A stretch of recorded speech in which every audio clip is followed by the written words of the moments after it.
His time confirmed as 8.02, and that's worth 977 points. Certainly the class hurdler of this field. A good run by Van der Pleitsen, nearest to the camera here. Coming through strongly, and over on the far side, Martin Røe of Norway, and good to see him back again after that very nasty cut that he got when he crashed into the stanchion in the high jump. Might actually have lost too much points in the high jump, because he did do 192, and his best is 198.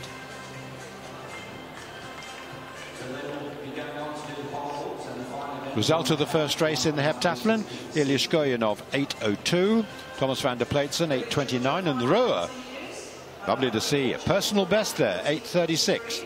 Then Beckman losing a little bit ground perhaps there, and Zhuk.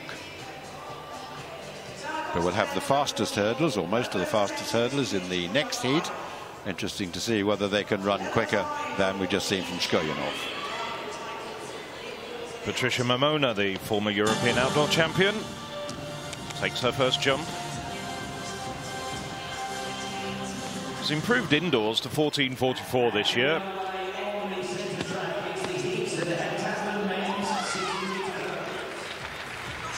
And you can see the lines there of the leader, Paparizou, and the championship record. White flag for Momona.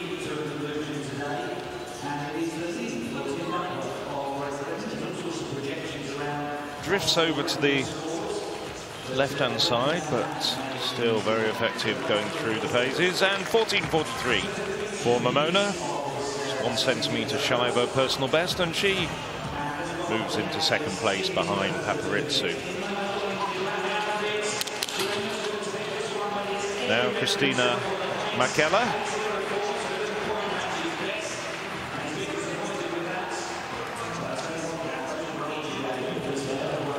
Finalist at the last 2 European Outdoor Championships.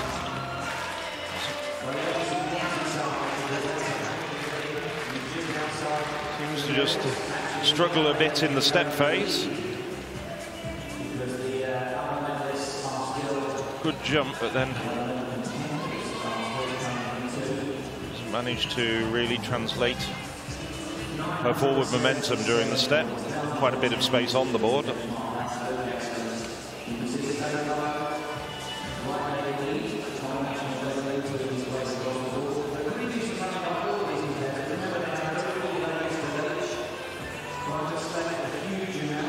Taking a little bit of time to get the measurement, but there it is, 13.76 for Mäkelä.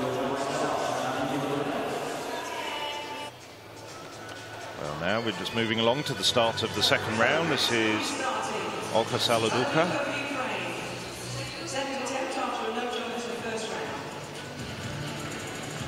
Saw her getting a red flag for her first attempt.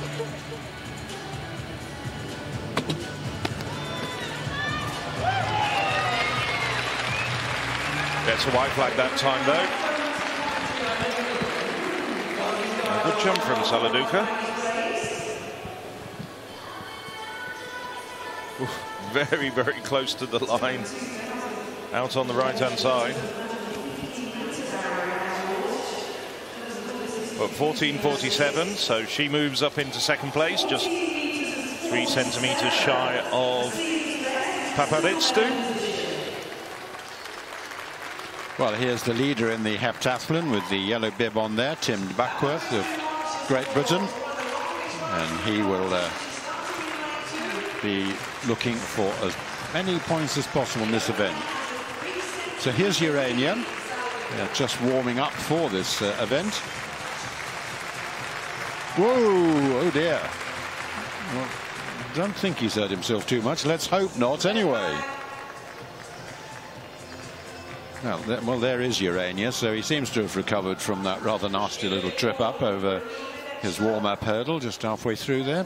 He's a very good hurdler, in fact, Urania. He's the fastest in the field off a personal best of 7.78, which is the sort of standard, actually, that would have been in contention to make the semi-finals of the 60-metre hurdles.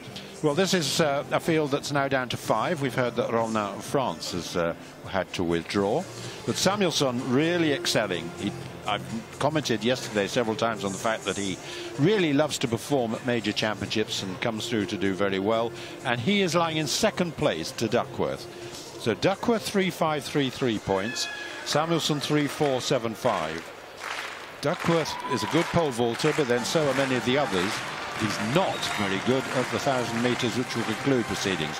So he needs every point he can get here. That's the start list: Järvenjä, Duckworth, Oiglane, Samuelsson and Sikora. But Rolna will not be taking to his marks. This year, the fastest of these men have been Jerzy Sikora, the former World Junior Champion from the Czech Republic. He's run 7.95. Järvenjä here, well, as I said, he's the fastest in the field at the hurdles, and he's lying third overall. So very, very much in contention for a medal, perhaps even a gold medal. Duckworth, he's the leader, and he's a man who's got a personal best of 8.03. Born in America, where his father works, and educated there, but happy to compete for Britain. He's always been a British citizen. Yannick Oiglane of Estonia. Remember him coming through as a youngster in the under-23 championships and junior championships. And then Samuelsson, who had a splendid first day, 3.475 points with a number of performances at or better than his personal best. Jerzy Sikora of the Czech Republic, World Junior Champion at the decathlon back in 2014, European under-23 champion also 2 years ago. And he also competed in this championship 2 years ago when he was 10. Järvenjä excels on the indoor scene. Not such a good thrower, so he'd lose it out a bit on the decathlon outdoors. But he was the runner-up in 2017. Järvenjä going in 3. Then Duckworth, then Oiglane, then Samuelsson, and then Sikora. Here is our leader, Tim Duckworth of Great Britain. British triumph, of course, in the women's heptathlon. Got a 1-2 there. Set. False start by Sikora. Remember, it doesn't matter too much in terms of the fact that they do not get disqualified for a first full start in a combined events. But if anyone transgresses next time, anyone, not just Sikora, they would be out. So he will no doubt get a warning flag. There's the reaction time, well, minus 0.060, and it's clearly obvious, of course, that he did get away. Samuelsson very slowly away. He reacted, no doubt, to the man outside him. Everything measured automatically these days, of course.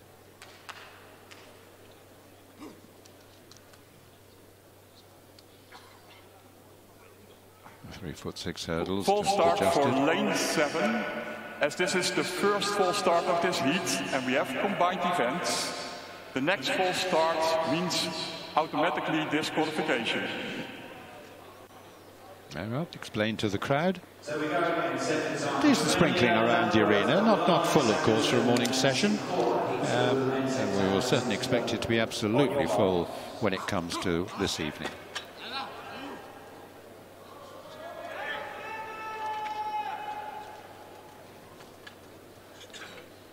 After one full start, then the runners in the second race of the 60-metre hurdles in the heptathlon settle down. And here is the leader, Tim Duckworth, going in lane 4 with the fastest man on his right, Järvenjä. Well, very good start, certainly by Duckworth, and so too Järvenjä. Järvenjä flying away from the rest of the field. Going very well to Sikora. A very fine run indeed by Järvenjä. Sikora in second, and Duckworth losing quite a lot of ground to the Spaniard there. Interesting to see whether, in fact, it means a change in the lead. Järvenjä 7.17.8, matching his personal best and getting 1,038 points for that. Sikora getting 8.02 in second place for 9.77, and Duckworth 8.16. Well, that's a decent time for him, though not a best. 9.42, but that's nearly 1,000 down on Järvenjä, who will now just about match him in the overall standings. because there was 90-point gap between them before this race. Look at Urania really flying away, the Spaniard, an excellent hurdler, smoothly over those hurdles, and Duckworth fighting hard to stay with him. But Sikora it was who took the second place, and he was just outside 8 seconds. Samuelsson, he got 8:20, 9:32 points, so he will drop back a little bit as well.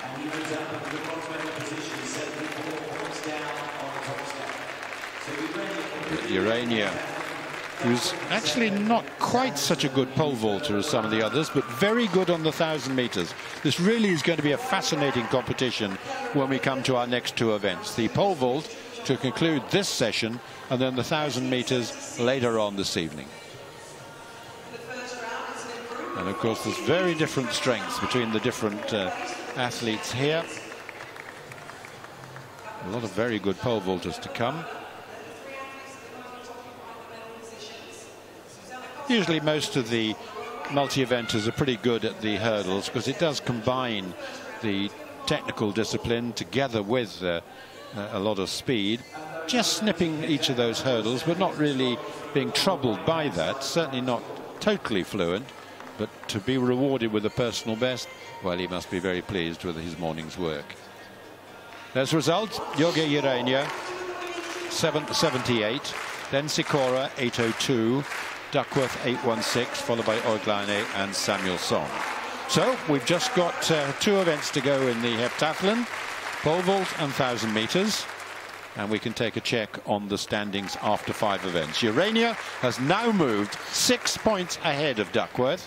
Samuelsson 74 points off the lead. Shkoyanov, Oiglan and Rowe.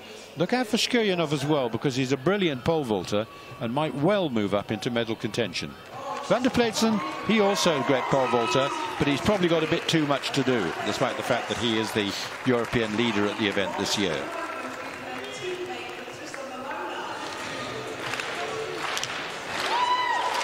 So after the conclusion of the 5th event in the heptathlon, we're back with the women's triple jump final. Anna Pelletero. Well, red flag with her first attempt. She's been in fine form though this year. Jumped 14:51 in Karlsruhe about a month ago. Another red flag though. She's in a bit of trouble.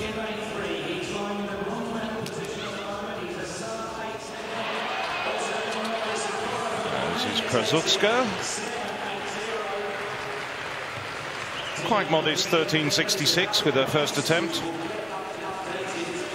Perhaps not one of the stronger jumpers in this final. That's probably more or less around the same mark.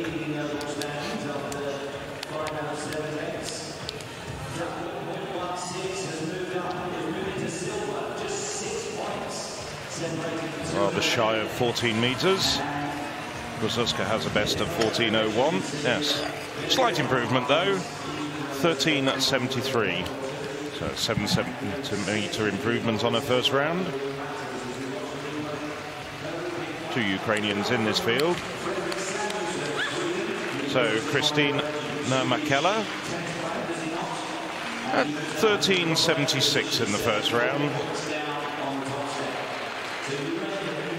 But she was able to set a personal best of 14:38 in Madrid a month ago. Well, that's a much better jump. Gets the white flag. Should be over 14 meters.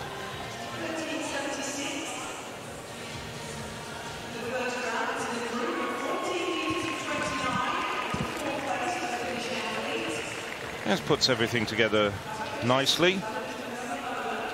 14:29 for Makela, and that moves her up to 4th place.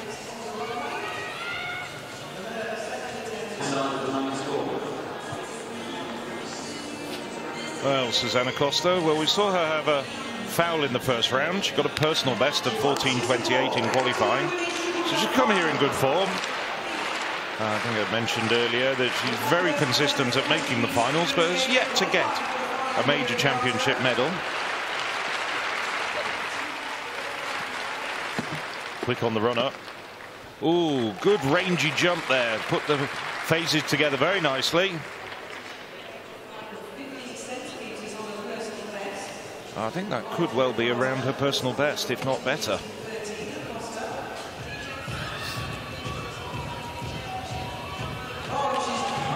Costa, 7 times Portuguese indoor champion, despite the presence of Momona, but Momona's spent a lot of her career in the United States.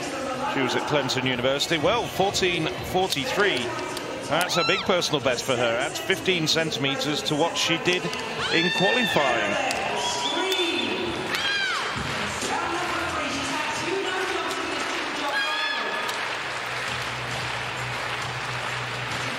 Well, Pelotero needs to make some adjustments.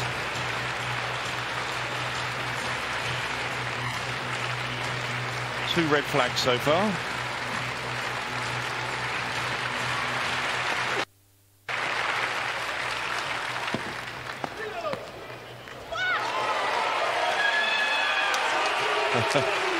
Well, she likes that. That's very close to the lead and gets the white flag. Just wait for confirmation. Lead currently held by Paraskevi Paparizou of Greece. Oh yes, that does take her into the lead, I think. I'm looking at the infield scoreboard.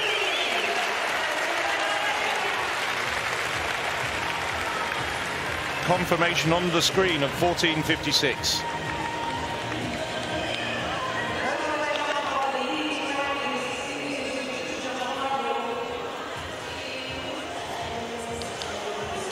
So, personal best there for Ana Pelotero.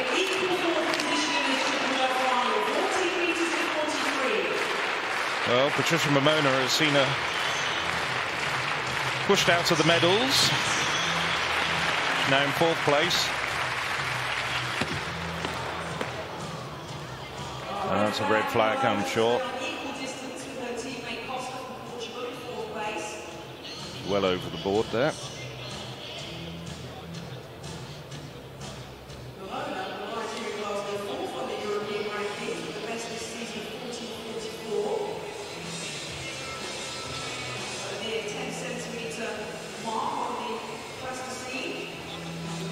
Momona holds the Portuguese indoor record with 14.44. It's 1 centimetre more than she and Costa have done in this competition. Anna Krasutska now, her 3rd attempt. Balkan indoor champion. Now come as a surprise to know that Ukraine is a member of the Balkan Athletics Federation, along with a few other countries you might not necessarily automatically associate with that area of the world, like Cyprus and Georgia. Well, not challenging the medals, but she gets a white flag. Still a bit shy of 14 meters.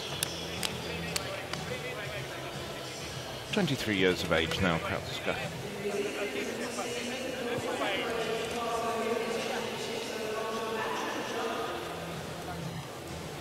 Not an improvement. 13.54. Krasutska.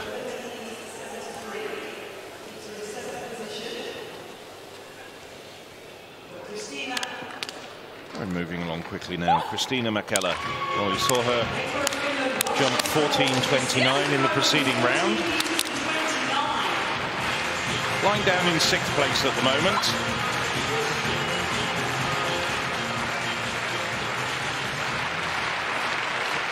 She needs to jump a personal best to get into the medals.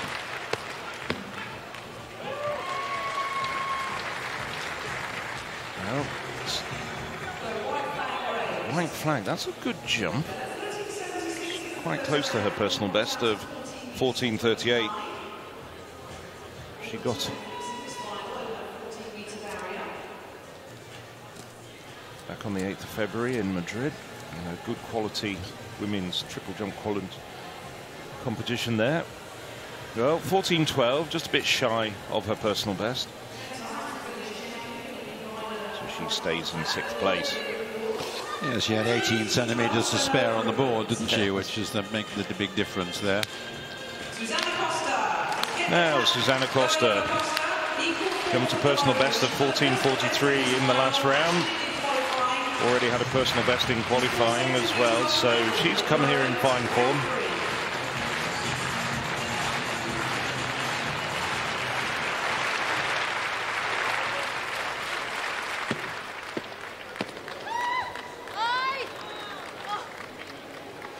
Well, looks as though she was very tight on the board. Gets the white flag.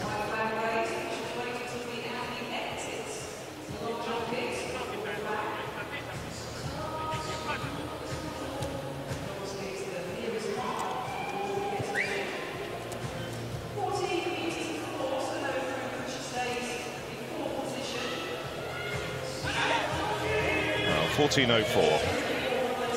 Well, not as good as her second round, but she's still in 4th place at the moment.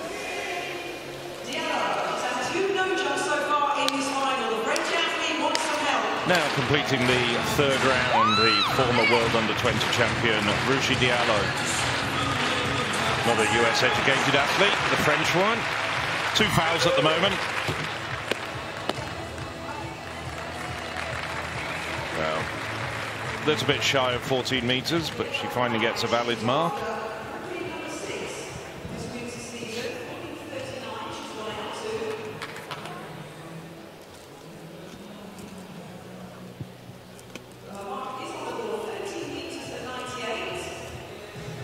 Just waiting for confirmation of the result. There's Teddy Tamgo, holder of the championship record at this event, now a coaching. 13:98 for Diallo.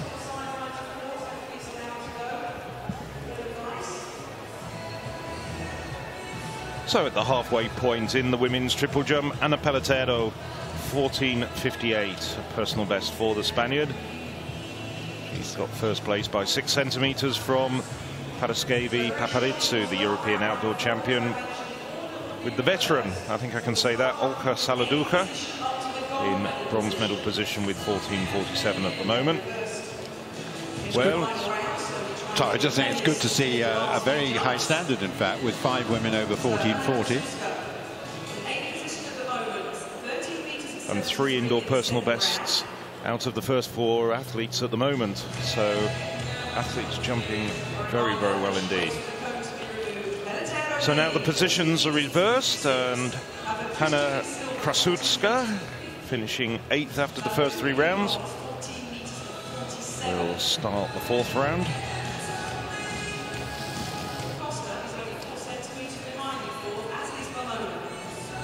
Krasutska, well, she's not been competing much internationally. She's had quite a few competitions on home soil. Did win the Balkan indoor title.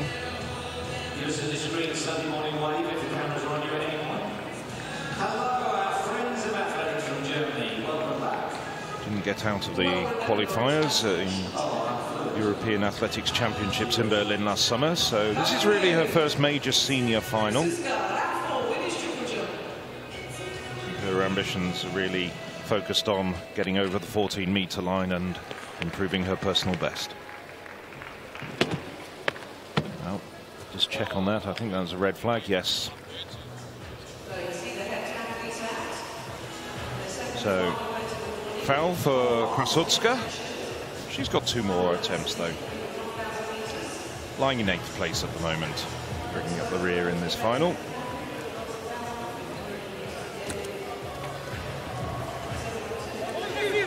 Not much in it though.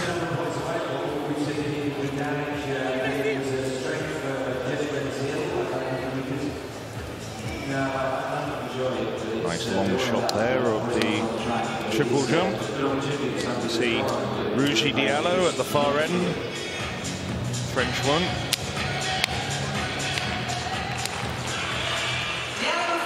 Diallo now 24 years of age. Finally got a valid jump in the 3rd round. She's improved this year to 14:39. Again, she did that well. That's another foul for Diallo, who's having a few technical problems. Unfortunately, 3 of her 4 jumps have been fouls.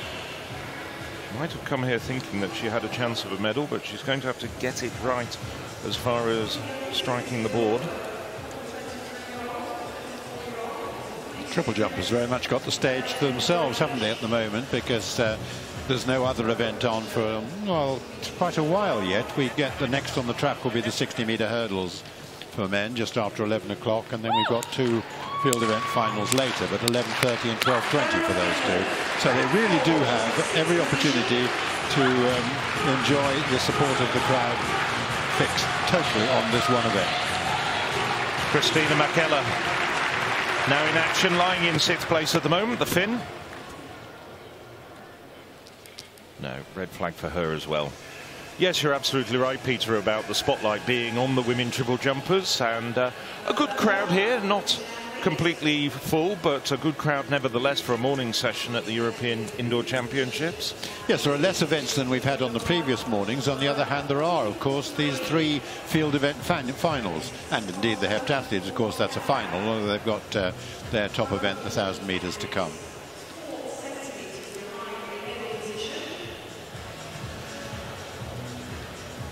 Oh, Mäkelä jumping close to her best at the moment, and now it's Patricia Mamona. Well, she knows what it's like to be a European champion, European outdoor champion in Amsterdam 3 years ago. And indeed, Peter and myself were commentating on that competition.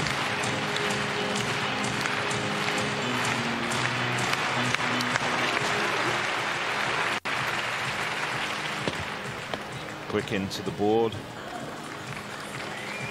Not quite going to improve her position, I don't think. Gets a white flag though.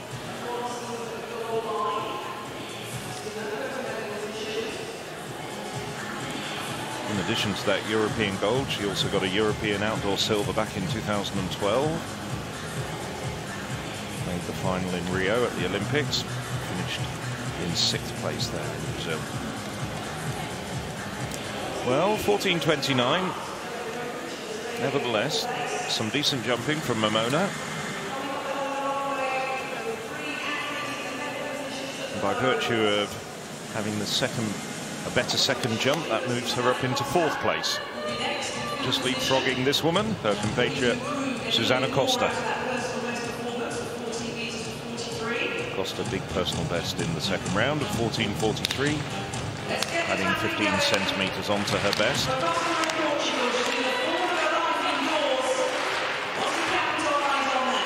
Costa, the Ibero-American champion back in 2012.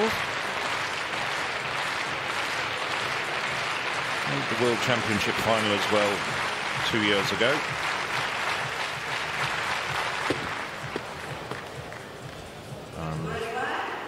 Just confirmation, yes, a red flag. But it is interesting that at the age of 34, she's in very much the best form of her life. I mean, that 14:43 PB, very big improvement. Yes, and she set a PB in qualifying as well, which was quite impressive.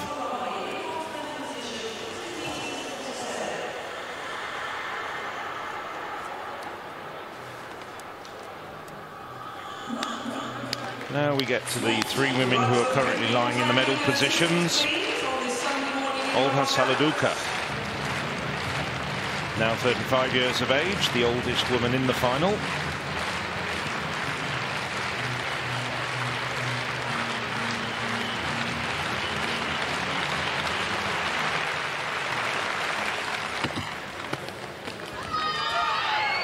Oh, that's a good jump. And gets the white flag.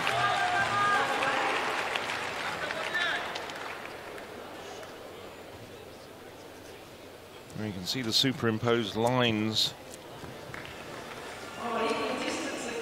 Spot on the board.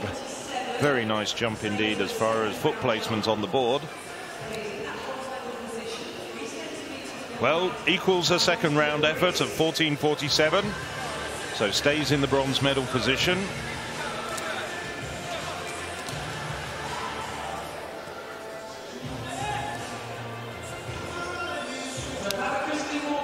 Saladuka being a big championship competitor for more than a decade, made the final of the 2008 Olympics. This is Paraskevi Paparizou, set an indoor best of 14:50 with her first jump, followed it up with 2 fouls.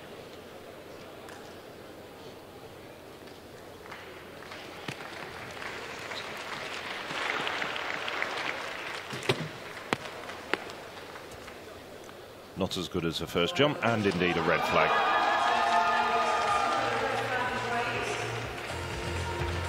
Well, having seen Pelotero bound out to 14.56, Paparizou, I think, just giving everything for the big jump.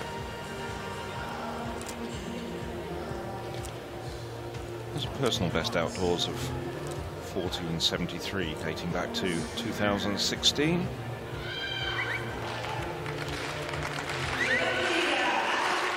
Former European under-23 champion, and this is a former world under-20 champion.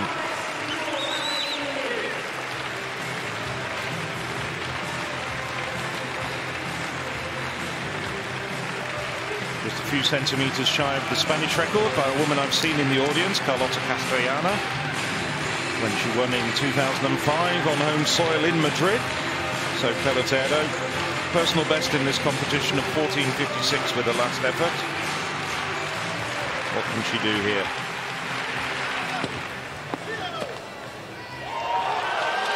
Well, that's a big jump. She knows it. Gets the white flag. The judges took a little bit of time to raise the white flag. Pelotero celebrating in the sand. Spot on, didn't drift too much either side.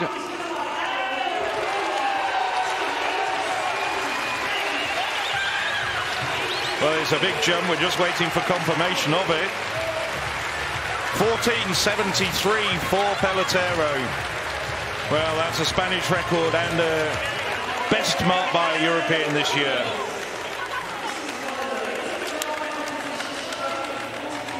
She's a very good big-time competitor, and she's just proven that. That's how we're looking after 4 rounds, 2 to go.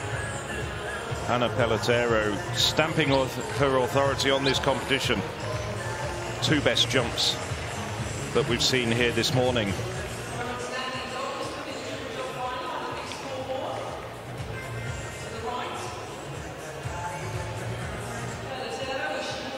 I'm just wondering whether that's the gold medal jump.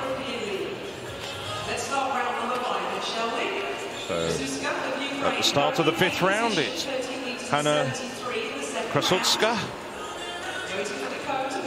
exactly a metre in arrears of Pelotero, with a 13.73 from the first round.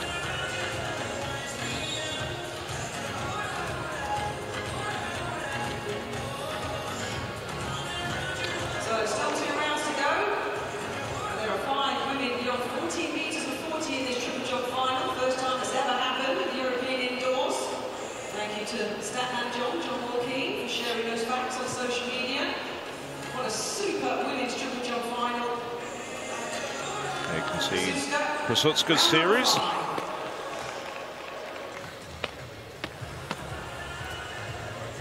No. Very tentative, wasn't she, in the stride pattern coming up to the takeoff?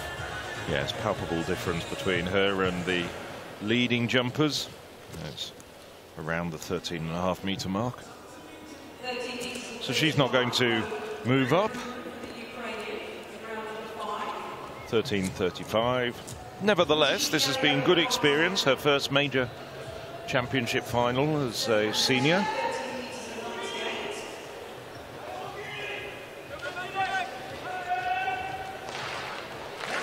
Ruji Diallo.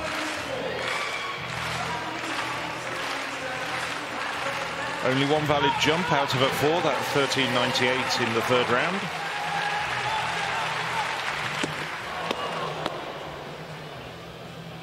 Glancing across, yes, another red flag. Diallo having quite a lot of technical problems here. So no change to Diallo's position. Ooh, long way over. I was glancing across and it didn't look... I could see that she was going to get a red flag, but she was a long way over the board. The most vociferous of the coaches, it looked, doesn't it? Very animated indeed. I think he's got a bit of repair work to do in this competition. I mean, Diallo's a good competitor, but she's having a few problems here. Well, Christina McKellar jumping well, jumping solidly. Not that far short of her personal best with that 14.29 in the second round. Just lying in 6th place at the moment. Quite a bit to do if she's to get into the medals, though. That's there or thereabout. Oh, and it's a red flag. But it was around the 14-meter mark.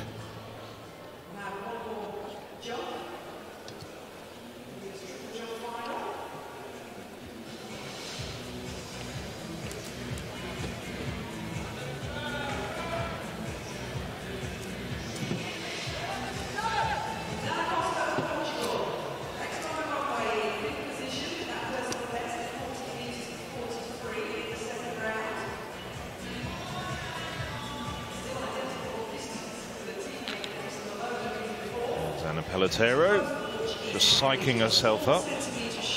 Patricia Momona, well, she's in 4th place, moved up a position in the last round. 14.43 for Momona at the moment. Just 1 centimetre shy of her best and the Portuguese indoor record.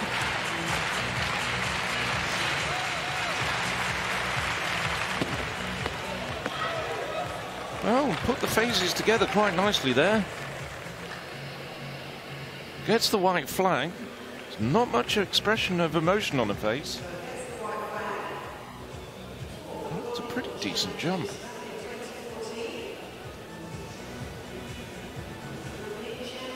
Should drift over to the left a little bit during the phases. Well, 14.39.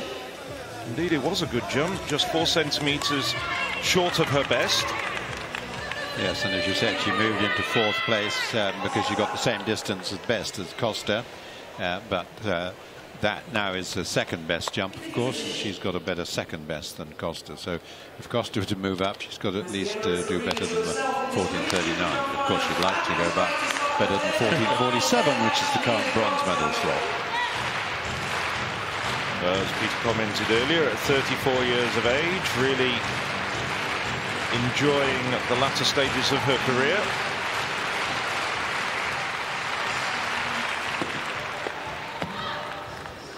And she's spot on the board there as well. Not quite as far, I don't think.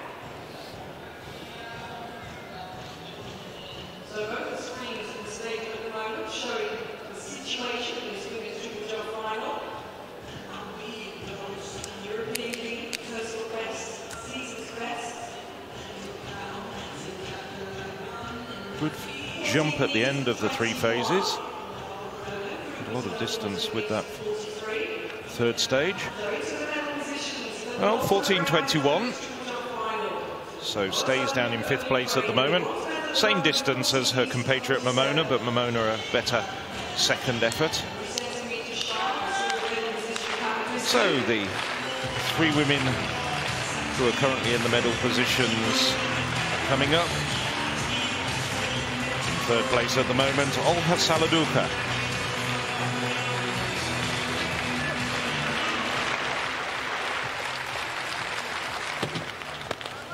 Very quick down the runway. Ooh, that looks as though it might be a centimetre or 2 better. Wait for confirmation, but it's certainly, well, there's just 3 centimetres between herself and Paparizou in the silver medal position. Paparizou jumping 14.50 in the 1st round. And once again, absolutely spot on the board.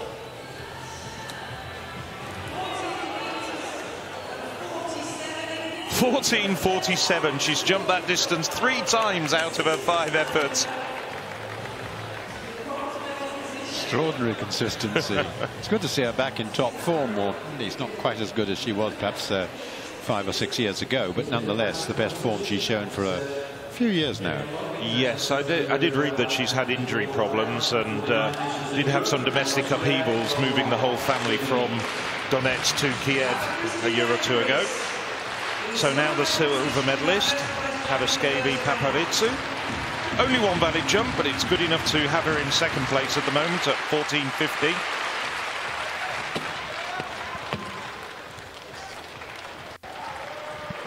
Well, that's a white flag after 3 fouls.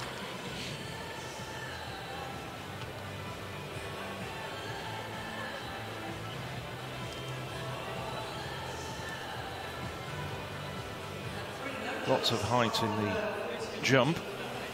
She is, of course, a very good long jumper as well, although she does concentrate on the triple these days. 14.07. Well, stays in second place.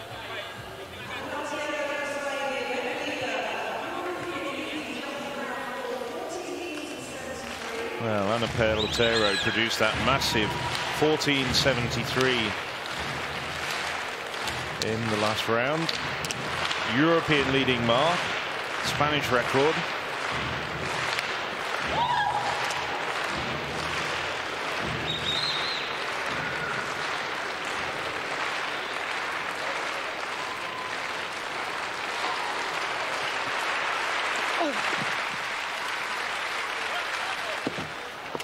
Very quick indeed, but gets a red flag and aborts the jump. Well, she's got a 23-centimeter advantage over Paparizou. Well, we've still got one jump to go, the 6th round, but I have a feeling that 4th round effort may well stand up to be the gold medal jump.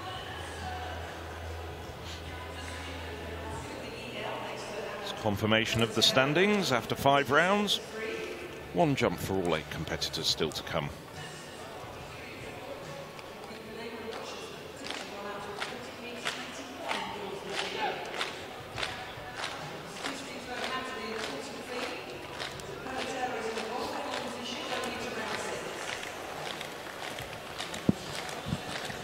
Looking very relaxed. Paparizou just doing a couple of minor adjustments to a run-up. And there we see Olga Saladucha, the woman in the bronze medal position at the moment.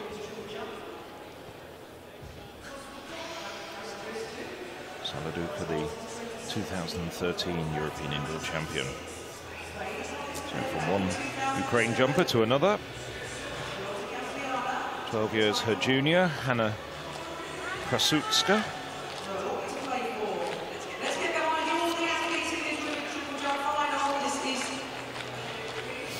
Second behind Saladucha in the Ukraine Championships this year.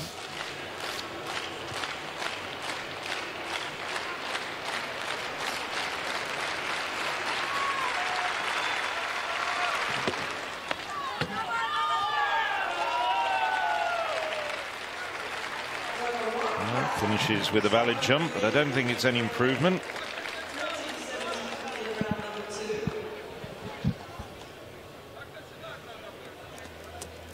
Oh, stand corrected, 13.95, it was better. Nevertheless, doesn't move her up, stays in 8th place. Finishes with a good jump, just 6 centimeters short of her personal best. Good experience for the 23-year-old Ukraine jumper.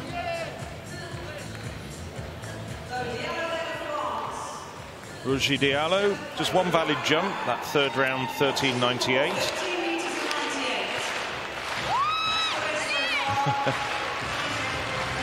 Trying to G herself up.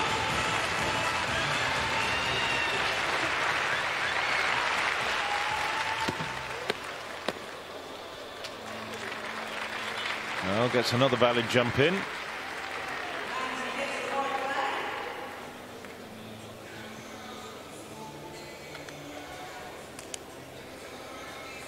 I think she gets finally over 14 meters.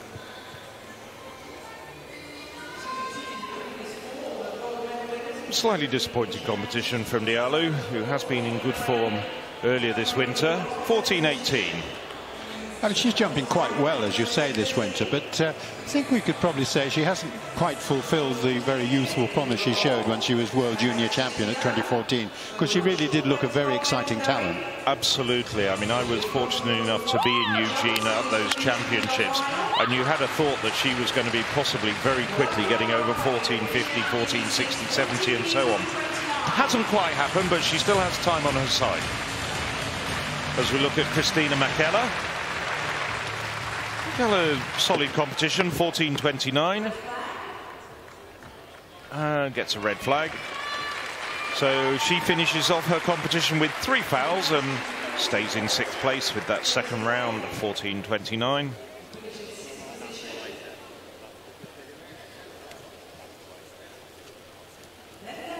Yes, as a under-20 athlete, Diallo was going over 14 meters quite regularly, which was very good jumping for a under-20 athlete.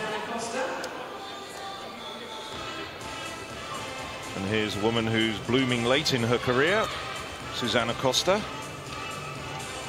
Well, whatever she produces with this final effort, she's had a great competition, set a personal best in qualifying of 14.28 and has improved to 14.43. She's just 4 centimeters shy of the bronze medal position. Just 1 centimeter short of the Portuguese national record. She's got it all to aim for.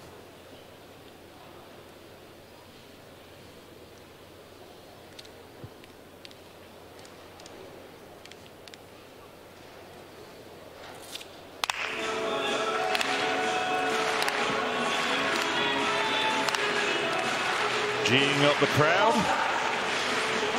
On the scoreboard opposite myself and Peter, there's a screen saying clap, clap, clap to the audience, and they are responding. Oh, gets a white flag. That's... Well, her elbow was a bit... Yes, it did. I was just the elbow just drifted back, didn't it? Oh, well, never mind. It's still been a great competition for Costa.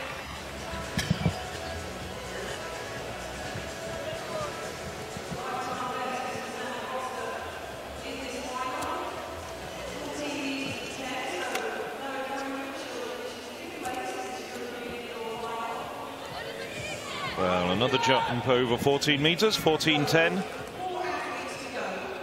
Congratulations from her teammates.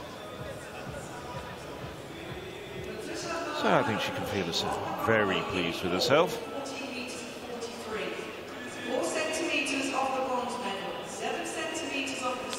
So, from one Portuguese jumper to another, Patricia Mamona. Mamona in 4th place at the moment, 14.43. Well, the same statistics apply.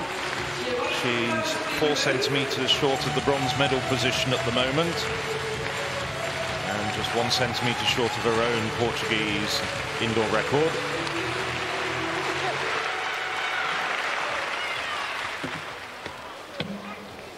Seemed to be a long way behind the board.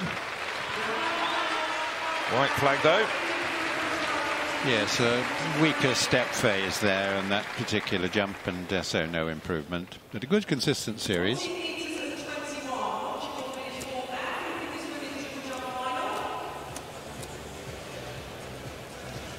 14.21, so Mamona out of the medals on this occasion.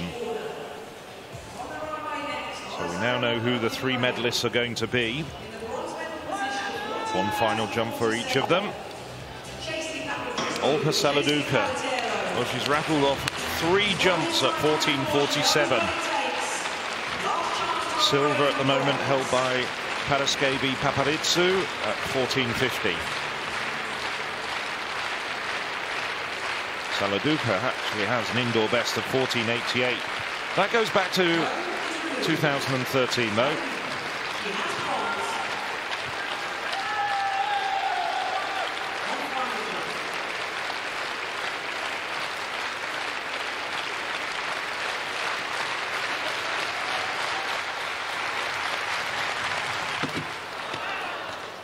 No, that'll be a red flag.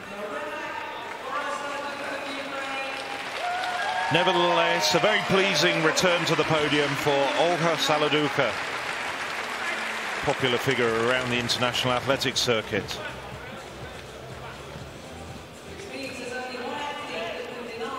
So bronze goes to Ukraine. 2013 European indoor champion, getting 3rd place on this occasion. Her 8th major international medal at continental and global championships, which is terrific. Well, the European outdoor champion from last summer, Paraskevi Paparizou, takes her place on the run-up.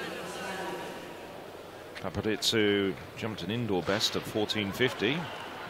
Long, long way to make up, though, if she's to get another gold medal. Anna Pelletero holding first place with 14.73.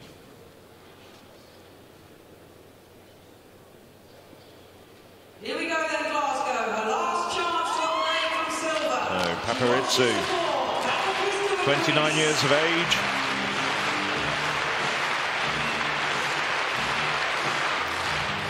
Former European under-23 champion.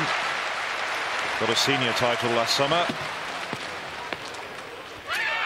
Well, quite a decent, yes, not a bad jump, but it's going to be a little bit short of her best effort, which means that gold goes to Spain and Anna Pelletero, silver to Greece. Paraskevy, Paparizou. Paparizou finishes off well, 14.33, no improvement, but nevertheless a very good jump. So the stage is Anna Pelletero. She's got the gold medal. That's secure. She's got the Spanish record.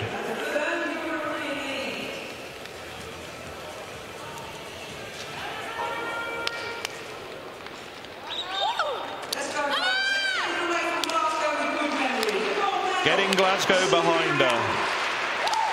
Getting the cheers of the audience here this morning in the Emirates Arena.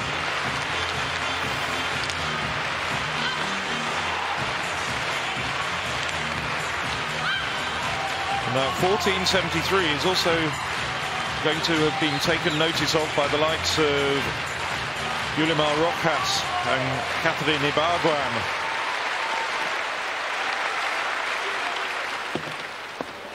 Red flag. No.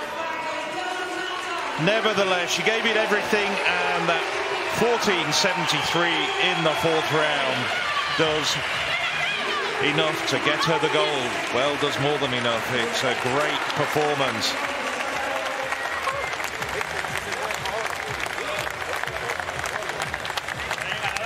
One of the greatest jumpers of all time. Congratulating her there.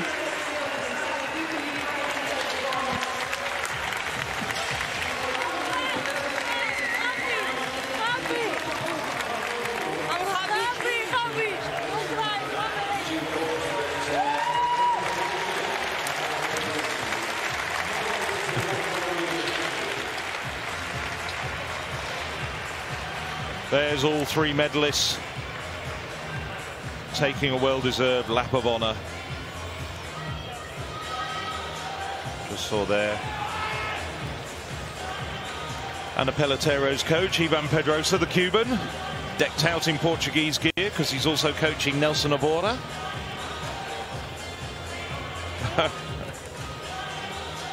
Well, there's obviously a great camaraderie between the three medalists. Anna Pelletero, well, she's always had the potential to go out to those distances. She was a world under-20 champion on home soil in Barcelona back in 2010. And since then, well, she's been a good championship competitor and got the bronze at the World Indoors, but the big distances have eluded her until today. But it all clicked together with that 14.73 in the fourth round. Well, Spain has 4 national sports daily newspapers, and regardless of the fact that last night we had Barcelona versus Real Madrid, I think that's going to be on the front pages tomorrow.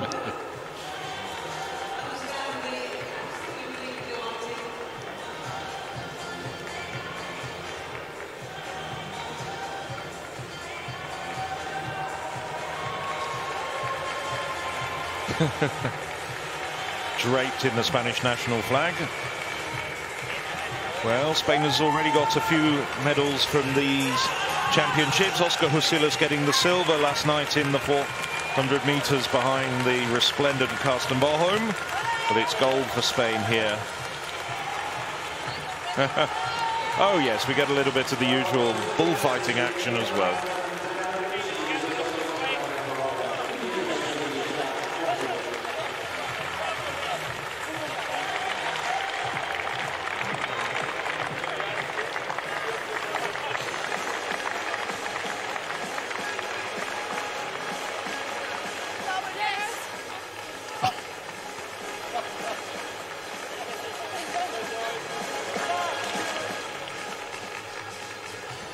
And there's confirmation of the women's triple jump results. Well, you've seen a lot of the competition over the course of the last hour. Ana Pelotero of Spain winning with a national record and European leading mark of 14.73. Silver to Paraskevi Paparizou of Greece, and bronze to Ukraine's Olga Saladuka. Portugal with Patricia Momona and Susana Costa taking 4th and 5th places. Well, a thoroughly enjoyable competition, and 5 women, as I said before, over 14.40. That's the best ever in the European Indoor Championships. Quite sure the crowd have thoroughly appreciated that, the one event going on for much of that competition. And we're very shortly going to get underway on the track here as well. Yes, indeed, it is Ivan Pedrosa, the 5 times world outdoor champion at the long jump.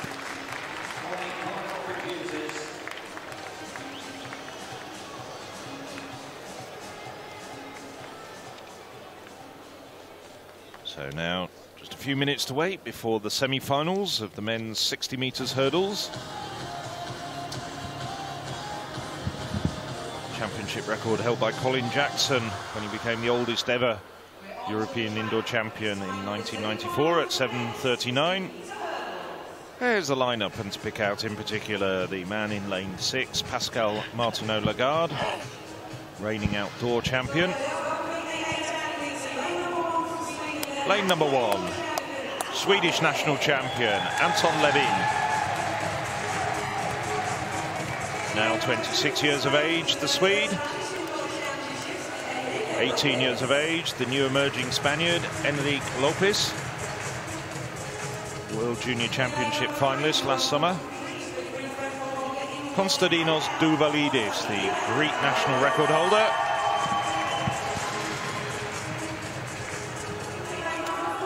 Ariel Manga, 3rd at the World Indoor Championships last winter in Birmingham.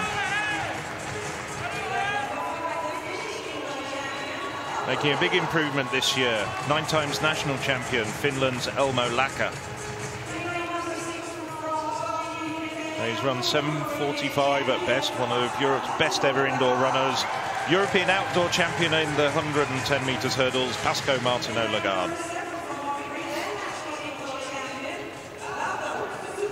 Valdo Such from Hungary has improved to 7:69 this year. And on the outside in lane 8, getting the cheers of the home crowd, the British champion this winter, David King. Qualifying conditions, first 3 to automatically go through to the final tonight, and the 2 fastest non-automatic qualifiers from the 2 semi-finals. On your marks. From the inside, Levin, Sweden, Lopez, Spain, Douvalidis, Greece, Manga, France, Laka, Finland, Martineau-Lagarde, France, Suk, Hungary, and King of Great Britain and Northern Ireland.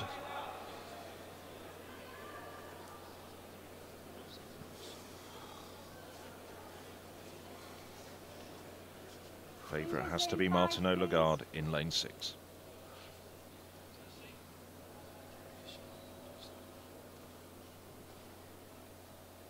Set. Well, indeed, Martineau-Lagarde gets away very quickly. So do does Manga, who's compatriot on the inside. Douvalidis running very well at this stage as well, then. But it's Manga coming through, holding his form over the final 3 hurdles. Very tight for second between Douvalidis and Martineau-Lagarde. 7:63 confirmed as the winning time for Manga. It's a France 1-2 with Martineau-Lagarde 7:64.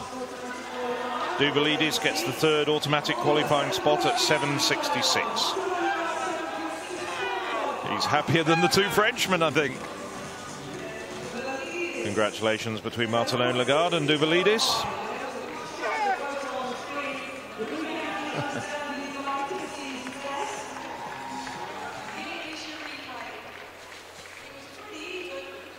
Replay, Manga and Martineau-Lagarde out quickly. Douvalidis just a little bit back at this stage, but Douvalidis starts working very hard and makes up good ground over the final 2 hurdles.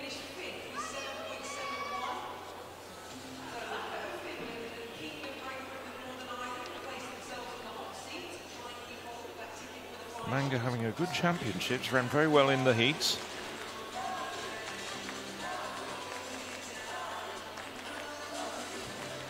Nice crisp hurdling from Manga.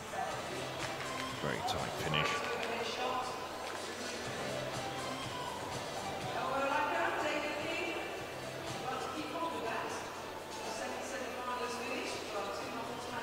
Well, Manga made the final of the last European indoors in Belgrade when he finished 5th. Well, with running like that, he might well get himself another medal to follow on from his world indoor medal from last winter.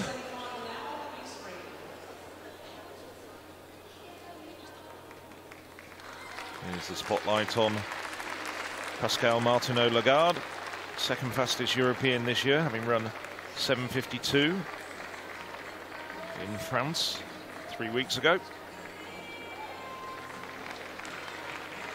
Nice technician, the Frenchman.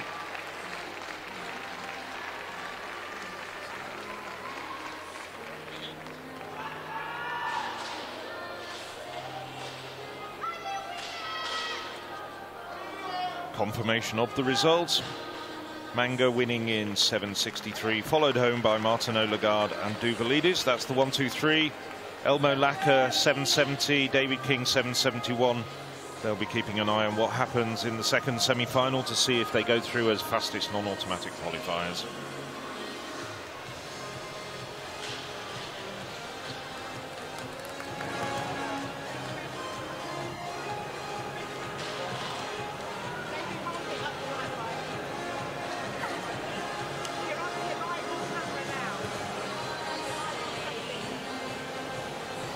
Smiles just masking a little bit of nerves there. Lacker ran well there, just 500ths shy of his personal best. He's been having a good winter. He's got a myriad of national titles, but hasn't really shown very much on the international stage prior to this winter. No, he didn't quite match his semi-final time, did he? Which was that personal best.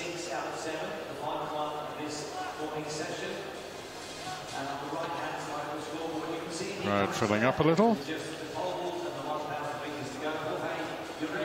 One more semi-final to come of that, and that will feature this man, Orlando Ortega, the Spaniard. He'll be going in lane 4. He's having a brilliant winter season. In fact, he's been competing very regularly. Won the 60-meter hurdles award for the IAF Indoor Tour. And in fact, he's had 7 wins in 8 major races. Andrew Pozzi, well, it's good to see him back in the British team. He's had to struggle, of course. He's not in the form that he was, well, 2 years ago when he won this title, and he was actually fastest in the world at that time with 7:43. There are his fans, Pozzi, Pozzi, Pozzi. Let's hope that he can recapture some of that previous excellent world indoor champion last year as well.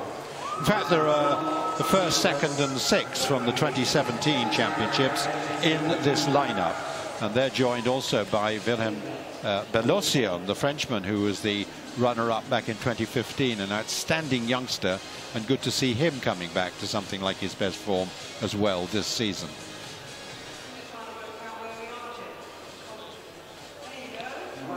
So there is the lineup. It's Martinsson from Denmark, Zekia from Poland, Pozzi from Britain, Ortega from Spain, Trajkovic from Cyprus, Bellossian of France, and Parakonko of Belarus, Lorenzo Perini of Italy.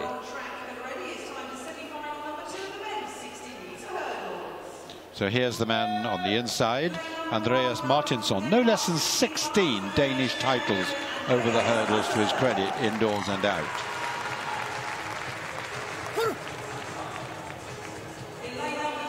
Damien Schick, not quite in his best form, but he was 4th in the European Outdoor Championships at 110-meter hurdles, both last summer and back in 2016. Now here's the reigning champion, and that's why he's got the gold bib on, and also the world champion. He's struggled to get back to fitness, and he's done 7:62 to qualify here. But the favourite must be Orlando Ortega, who's the European lead. That's that blue bib. He's run 7:49 this season, 7th back in 2017. Trajkovic was 6th on that occasion. A consistent runner, 7th in the Olympics and 5th in the Europeans with the outdoor hurdles. He's run 7:51 at his best. William Belosian, the World Junior Champion from 2014.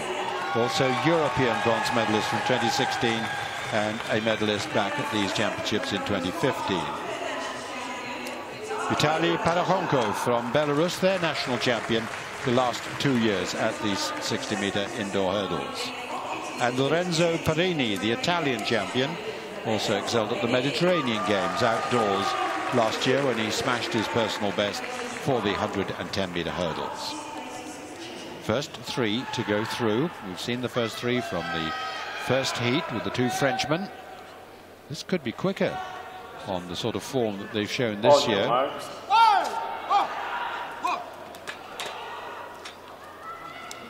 Ortega.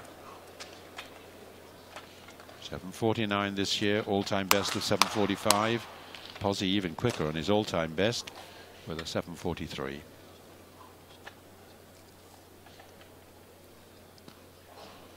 So the second semi-final of the men's 60-meter hurdles.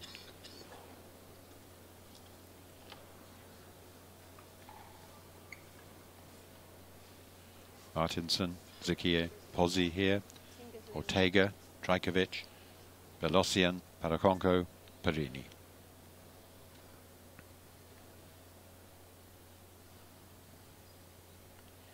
Set. Slowest to rise, but fast to start was Trajkovic. Now Ortega in the red coming through. Pozzi running really well as well. And it's Ortega who's first and Pozzi who's second. And that is indeed a fine run by Pozzi to come back. The favourite Ortega there, 7:57. So a fair bit quicker than the first heat. And Pozzi clear in second place. And the season's best for him at 7:61. Well, those two are well clear of the field, just waiting on the photo, and it's Belosian who's got the third spot at 7:66. Trajkovic, fourth at 7:69. He's through. And then Perini, 7:70. Well, the fourth in the first heat was 7:70, so it's going to have to be determined on thousands between Perini and Laka. But look again here, Ortega slightly slower away than Trajkovic next to him, but really coming through with some smooth hurdling, and Pozzi coming back to form and showing that he's a real medal contender once again. Let's look at the head-on shot then of the Spaniard, formerly Cuban, very clear over that first hurdle, and again immaculate. Often see a number of those hurdles being touched there, but none for Ortega, clearing each of the 5 hurdles smoothly and successfully. Had a problem in the final 2 years ago in 2017 when he got an appalling start and crashed into lots of hurdles. Not so this time, not so in the semi anyway. See how he goes in the final, for which I think he'll be the favourite.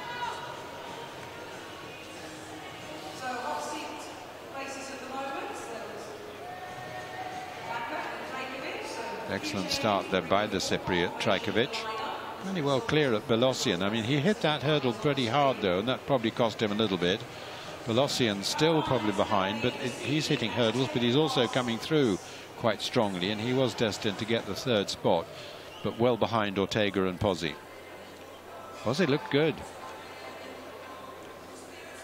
He's coming back to form very quickly, Andrew Pozzi. Ortega, though, I think looks the favourite, and it's his big opportunity of getting a major title after a silver medal at the Olympic Games in 2016 and a bronze at the Europeans last summer. Well, King misses out, unfortunately. So they have to be determined. As I say, they are equal 7th on 770s, but we can go to thousands, and that will determine who goes through. So there's the results of the second semi-final. Ortega 7:57, Pozzi 7:61, Belosian 7:66, and Trajkovic 7:69. And will Perini join them? They'll be re-looking at the photos.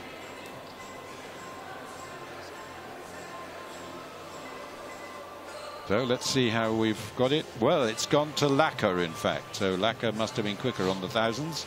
Those are the men who'll line up for the final this evening.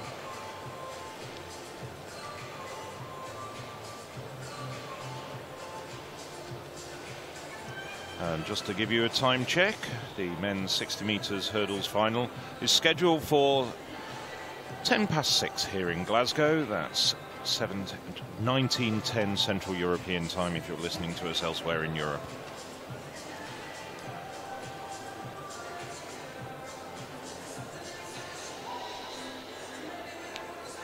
Well, very shortly, the pole vault in the heptathlon will be getting underway. Just a few minutes to go before that starts. That'll be the 6th of the 7 disciplines.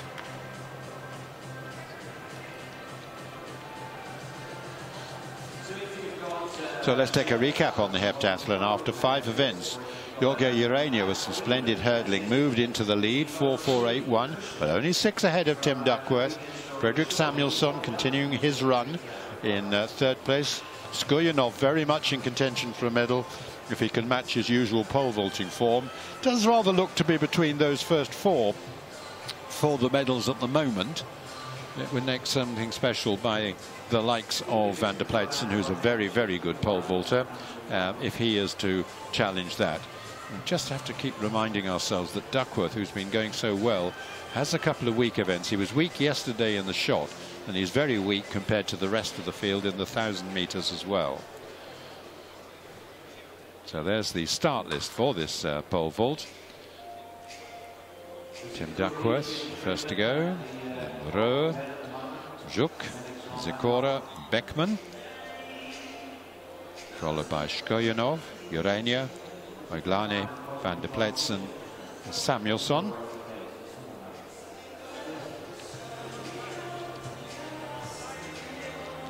Well, as we did for the pentathlon on day 1, we've got some projections as to what might happen if the athletes come up to their best. So this is the current standings. Urania leading from Duckworth and Samuelsson, and then Skujanov. And let's see what happens when we add in what might happen in the pole vault, where there's quite a difference in standard between the top men and the rest, and also the 1,000 metres. And as I've said, Duckworth is poor at the 1,000 metres, and the projection is that Urania will win, and Van der Pleitsen, well, he'll have to live up to his best, can still yet come through right the way down from 8th up to 2nd, Samuelsson in 3rd, Duckworth in 4th, and Skujanov in 5th. Whatever happens, I think it's going to be close. But Urania now is the favourite. Not quite as good at the pole vault, however, as some of the other men. So he's got to get up close to his best when he does indeed do that discipline. Urania has a best in the pole vault of 5.02, but Van der Pleitsen has done 5.50 and Skujanov has done 5.40. Duckworth with the best of 5.26. So the pole vault will be critical, unquestionably, and they'll be getting underway pretty shortly.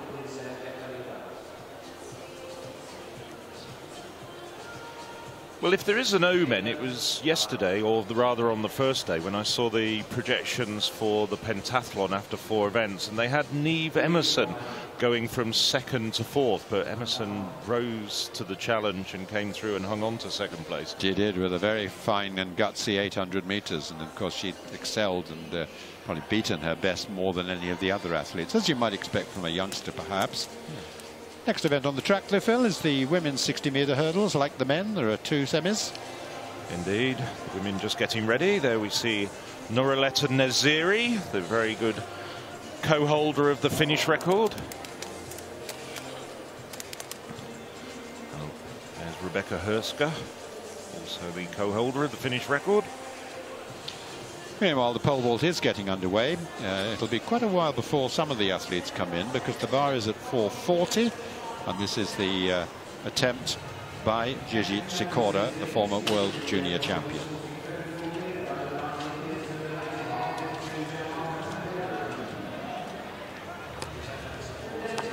Oh no, nowhere near, I'm afraid.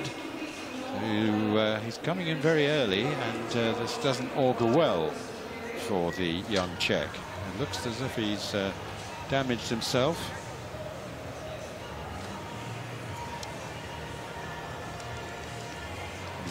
Not really in contention, of course, for a major placing, but one does wonder now whether this is such that he will be able to continue in the event.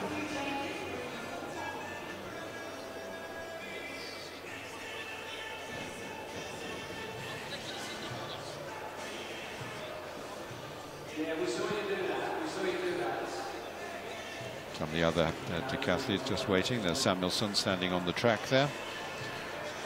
Just a good moment to give a shout out to European Athletics International partners, Spa, Le Gruyere and Eurovision. A big thank you to them for their assistance in helping provide the European Athletics live stream. And of course we will have live streams further down the line this summer at the European Under-20 and Under-23 Championships and the European Athletics Team Championships in Poland in August. Well, we've had the semi-finals of the men's 60 meters hurdles and some great races there. Women's qualification situation is exactly the same. 2 semi-finals, first 3 in each of the 2 races, and the 2 fastest non-automatic qualifiers go through. In lane 1, we have the 2-time former European indoor champion, Alina Talai. Not running quite so well this winter. Next to her, Croatia's Ivana Lonkarek, 17 times a national champion indoors and out over the barriers, now 27 years of age. Nadine Visser, well known as a heptathlete, but she's now focusing on the hurdles. Took the bronze medal at the World Indoor Championships back in 2018. Noralotta Neziri, former European Under-20 champion, co-holder of the Finnish record at 7:97. The very talented 19-year-old Pole, Claudia Sikiaz. Rita Herska has run 7:97 as well this winter. Luminosa Bogliolo, 23-year-old Italian. Perhaps one of the outsiders to go through in qualifying. And a medalist at recent European Under-20 and Under-23 Championships over the 110 meters hurdles. Luka Kozak, now 22 years of age, the Hungarian.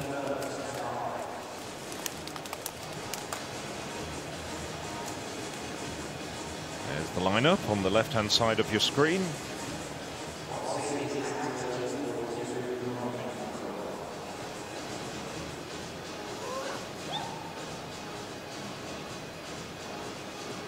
As we just pan back across the women.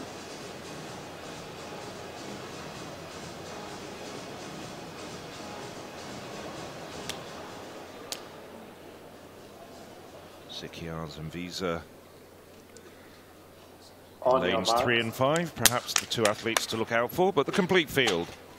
From the inside in lane 1, it's Talai of Belarus, Lonkarek of Croatia, Visser of Netherlands, Neziri Finland, Sikiaz Poland, Herska Finland, Bogliolo Italy, and Kozak of Hungary.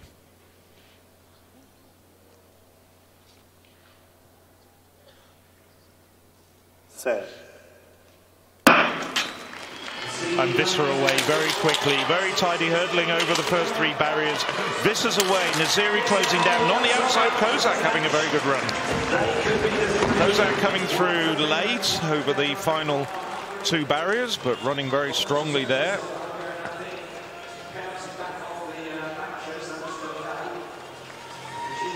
Well, the verdict is given to Luka Kozak, who sets a national record of 7:97. Nadine Visa, who led for most of the way, from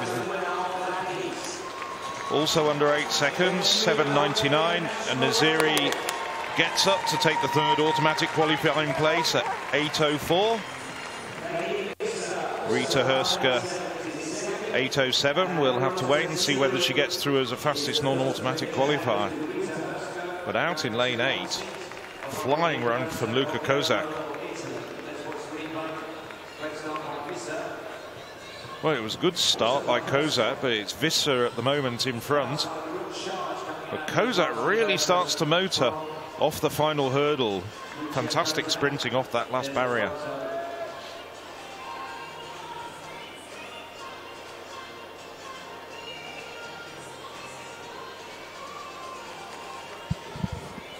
Just as we'd seen in the heat, Elena Talley over on the far side on the right of the screen. Very disappointing compared to what we've seen from her in the past. Yes, I just think it's just one of those winters when she's not been in top form. Of course, we will see a very good Belarusian in the next semi-final, Elvira Herman, who's really taken over from her as the #1. Well, a nice pack around Kozak's. I hope that doesn't indicate any problems for later on in this evening.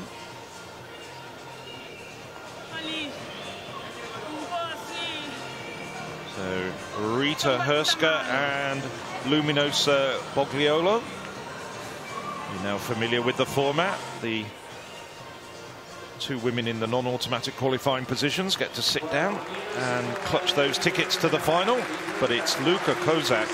Very impressive semi-final win in a national record of 7.97. The Hungarian, a blistering final 20 meters. Nadine Visser running well, 7.99, going under 8 seconds. And Noraleta Neziri, 8.04, also running well. The big cues are the three women who go through to the final by right later on this evening.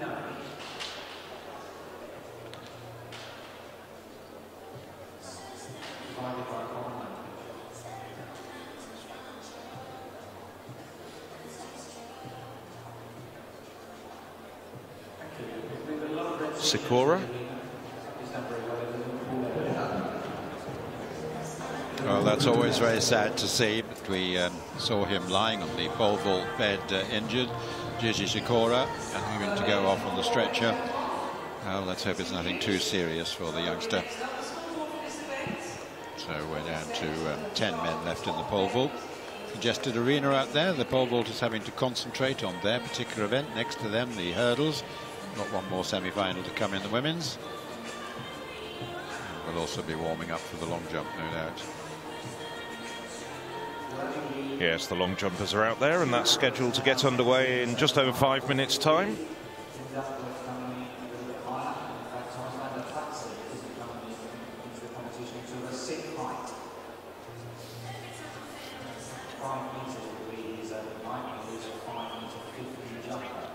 Plenty of supporters groups here. The British Athletics Supporters Club always bring along a lot of athletes, a lot of supporters rather, to major championships. And they can now see Martin Ruhr coming into the pole vault at 4.50. Patched up with that nasty head wound when he crashed into the stanchion in the high jump yesterday. It cost him too much because he had a good valid jump before then. Well, that head wound did look rather dramatic, but I can't see any bandages or plasters. Indeed. And it was certainly bleeding quite profusely at the time, but as you say, he looks to be in good shape now. I mean, indeed he ran a personal best in the hurdles to start the day. So Ruhr at 4.50. This is not one of his better events, though, so one wouldn't really expect him to pick up too much in terms of the standings, where he's, I think, in 6th place at the moment.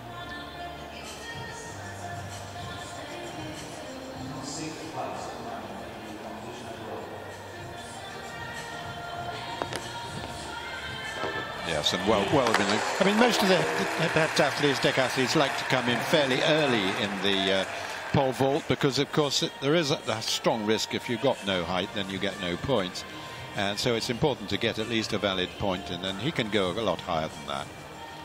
Second semi-final of the women's 60-meter hurdles: Bogdanov, Plotitsina, Kerekes, Dama, Rolida, Herman, Ivancevic, and Aglitskaya. Well, Solène Nadama already with a medal, a bronze medal in the pentathlon here in Glasgow. As we go through the field, and the inside is Matilda Bogdanov, third in the Finnish championships. You've already seen the other two Finns in the first semi-final. Bogdanov with the best of 8.04. Then Plotitsina, who's won no less than 9 Ukrainian 60-meter hurdles indoor titles at 32. She's twice been a finalist before. 4th 2 years ago in Belgrade. Grita Karekes, the Hungarian champion, but of course she's just seen her compatriot Kozak take the record down to 7.97.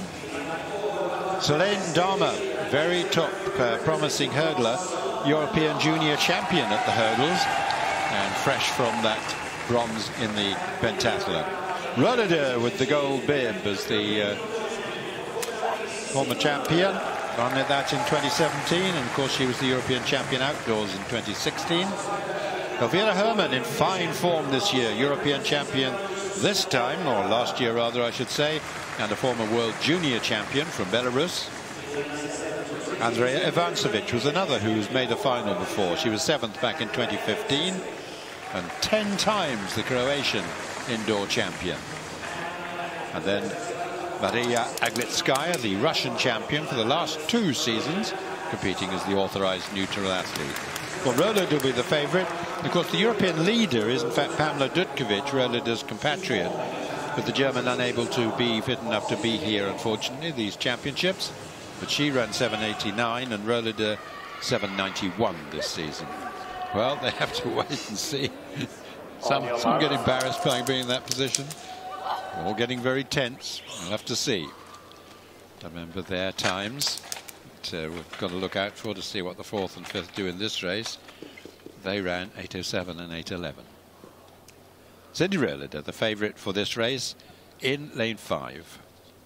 Bogdanov, Plotitsina, Karekes, Dama, Röder, Herman, Ivancevic, Aglitskaya.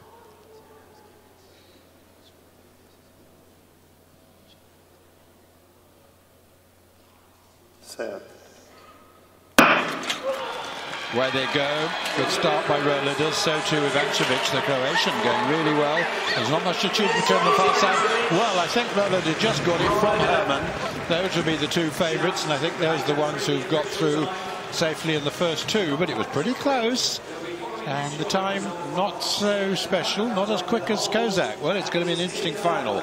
But Röder, very experienced, and she did enough. Probably no more than that. 8.02, just 100th of a second ahead of Herman, and it's Karekes who makes it 2 Hungarians in the final, who has been awarded the 3rd place at 8.05, just ahead of the fast-starting Ivancevic, but whose time of 8.07 will mean that she progresses, and in fact it'll work out being the first 4 in each of these semi-finals who goes through. Dama just missing out. She ran 8.09 in 5th place. Let's look again. Not much to choose between those athletes on the top, Bogdanov, Plotitsina and Karekes, but Röder using experience, coming through sharply, and a good run by Herman as well to get very close up.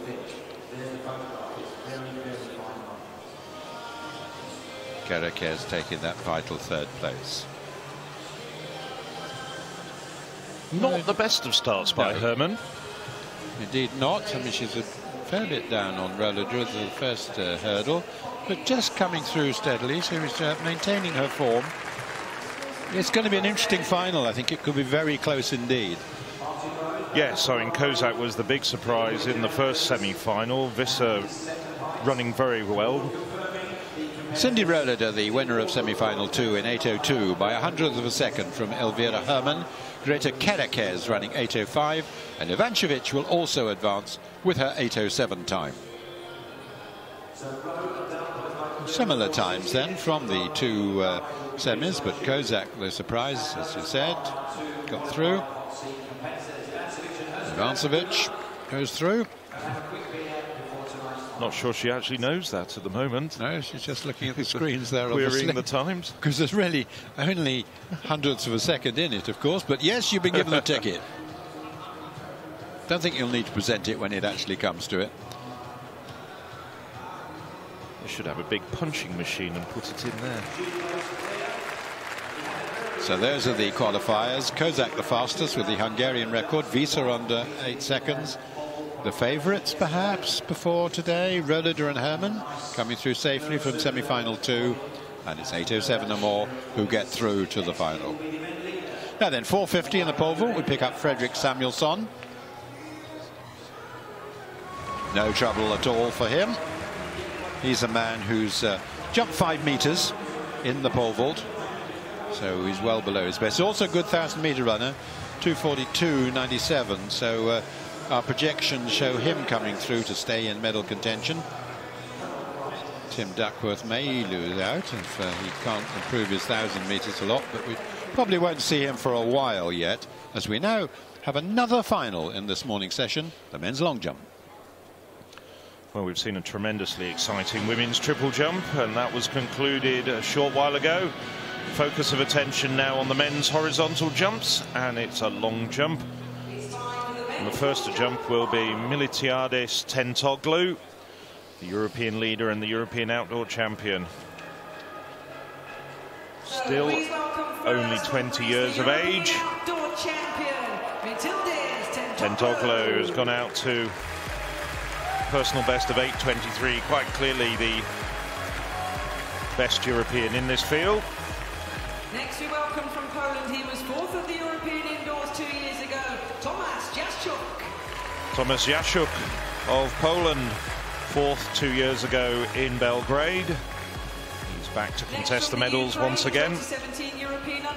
This is the 22-year-old Władysław Mazur, 2017 European under-23 champion. Please welcome from Sweden their national indoor champion, Tobias Nilsson. This is the man who's taken over as the Swedish #1 from Mikael Tornéus, Tobias Nilsson Montler. Personal best of 8:08 in Karlsruhe last month. The very consistent Sergei Nikiforov, European Championship bronze medals, both indoors and out on the last 2 occasions. Serbia, the former Balkan champion, STRAHINJA JOVANČEvić, representing Serbia, the former Balkan champion. From Spain, their national indoor champion, and the former European junior record holder, Eusebio Caceres. And completing the lineup from the Czech Republic, twice a World Championship finalist, Radek Juska. And the 8th to jump, completing the lineup. Cast your eyes to the screen, let's see their journey. World Student Games champion 2 years ago, Radek Juska.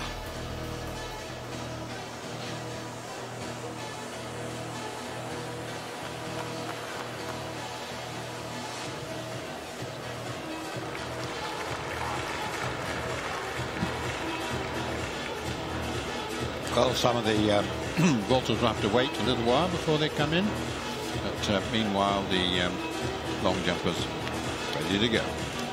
So this is Miltiades Tentoglou, 20 years of age. So we started the morning here in Glasgow. Last year's European champion. Has a whole string of successes. Slightly erratic form, but when he gets it right, and he does also get it right very frequently in the big competitions, he goes very far. Jumped 8:23 at the Madrid IAAF World Indoor Tour meeting 4 weeks ago. On a continental stage, Tentoglou is also the reigning European under-20 champion. Of course, we do have the European under-20 championships coming up in Borås in Sweden this summer. He won that title back in 2017 in Grosseto. Very entertaining championships indeed, not just for Tentoglou's performance. He's also the reigning Balkan champion.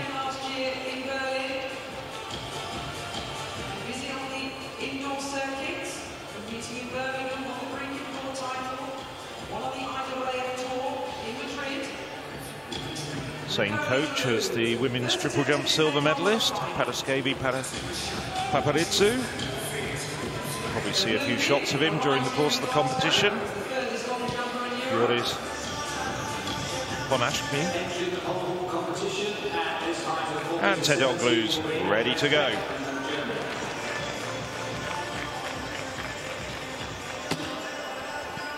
Red flag. So not the best of starts to Tentoglou. But all competitors have 8 jump. All 8 competitors have 6 jumps.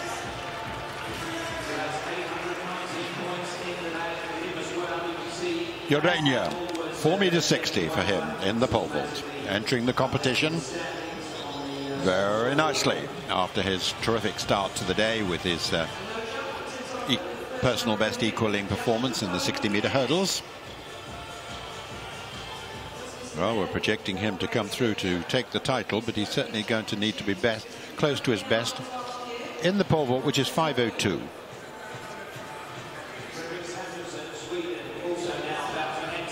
Thomas Jaszczuk. We've just seen Tentoglu, probably the favourite for gold.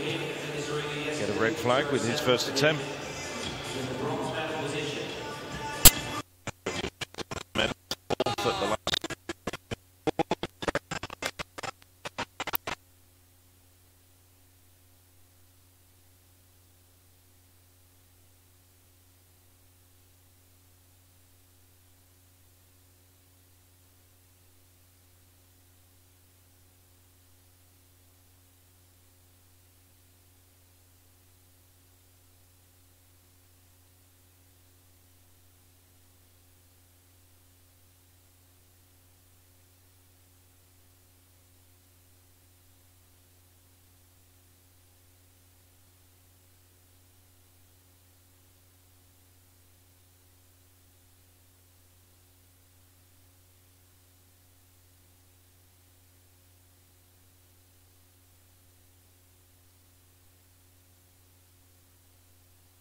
Tobias Nilsson Montler take his place on the long jump run-up.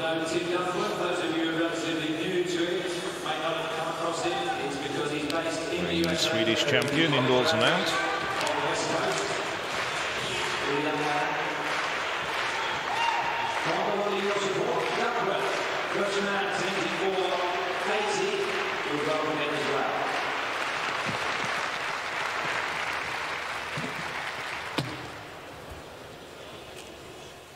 Red flag, another foul.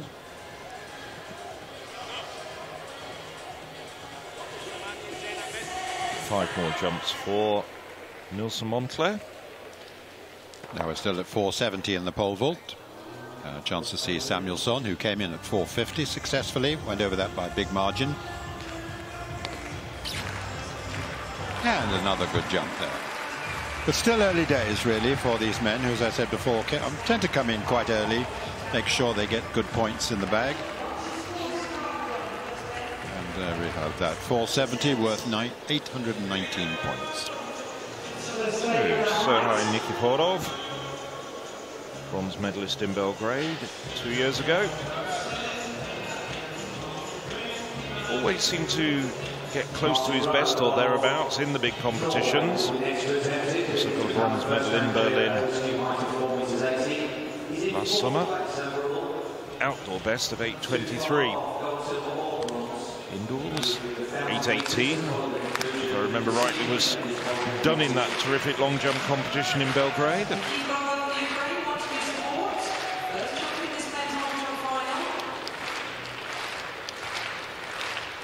His season's best of 8:03 in qualifying here in Glasgow.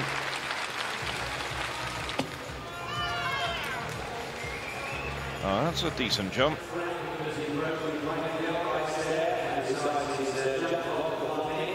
Got the championship record there superimposed of 8:71 of Sebastian Bayer from 10 years ago. It's a bit to spare on the board.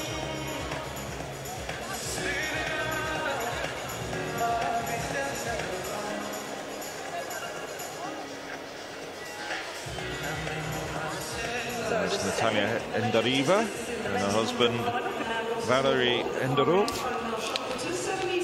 joint coaches of Nikiforov. Ukraine athletes who won two at the moment in this men's ultra final.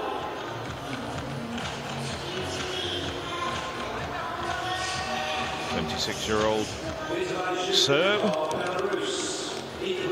STRAHINJA JOVANČEVIĆ.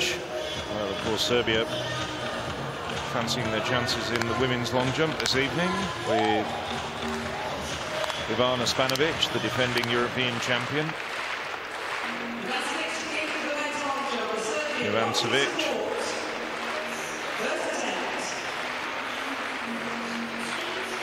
He's the Serbian champion this year. Finished third in the Balkan Indoor Championships. He's done well to make this final. That's a good jump, though. He's got an indoor best of 7:85. That might well be quite close to it.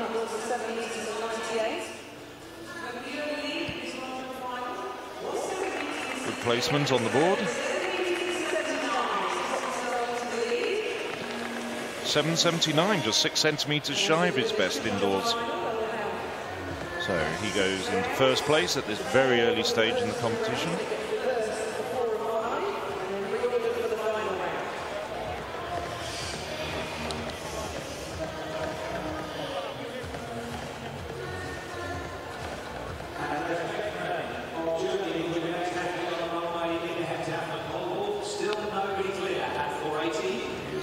Caceres.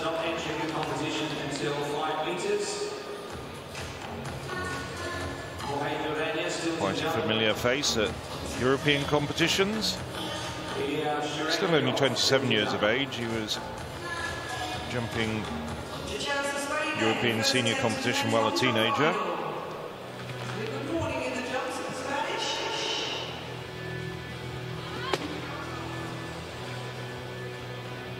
And another red flag.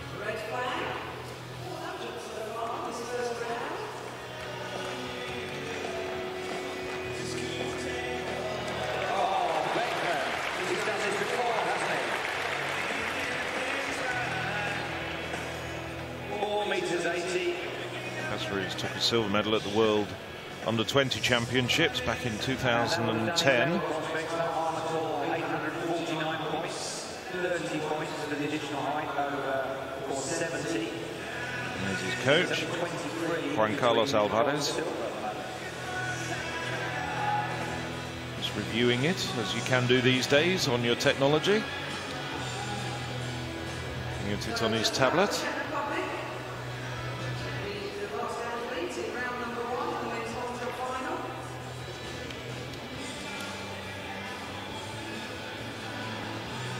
Completing the first round, Radek Juska.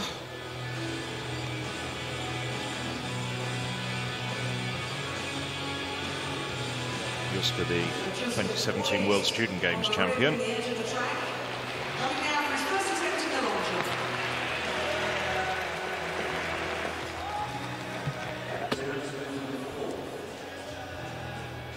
And another red flag.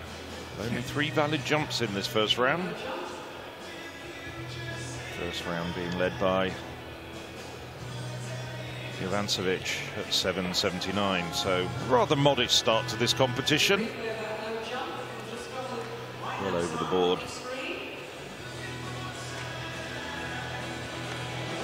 The majority of these jumpers having to think about what happened and perhaps adjust their run-ups. And that tells the story. Yes, just JOVANČEVIČ and the two Ukrainians, Mazur and Nikiforov, getting valid jumps in. JOVANČEVIČ, 7.79, leads the way.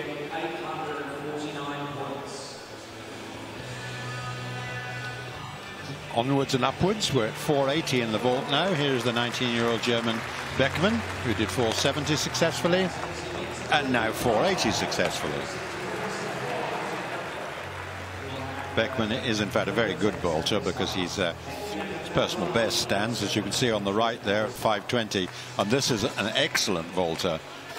I've seen some terrific competition from him in recent major championships, and there's a successful start for him at 480. That's worth 849 points.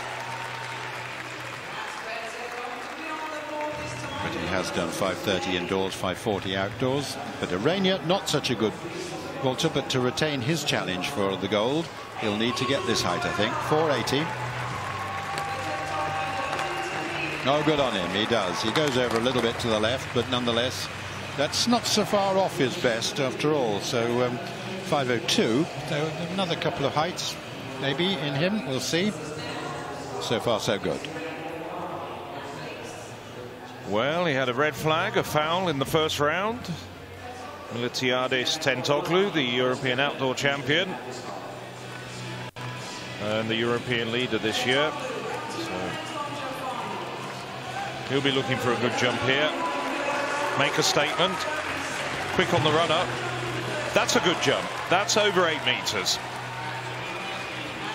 See the championship record of Sebastian Bayer imposed there in red. Well, long way shy of that, but I think he's over 8 meters without a doubt. 8.12. Well, nobody else in this competition has jumped that far this winter. That's really thrown down the gauntlet to everybody else. Next best on the European lists is Nilsen Montler with 8.08.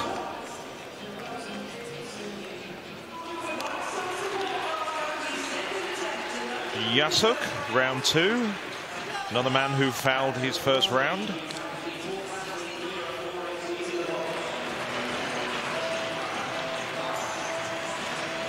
Well, how do you respond to that imposing jump from Tentoglu? Well, it's a legal jump.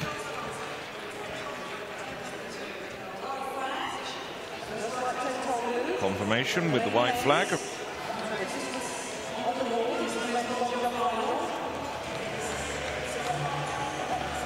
Well, 7.69.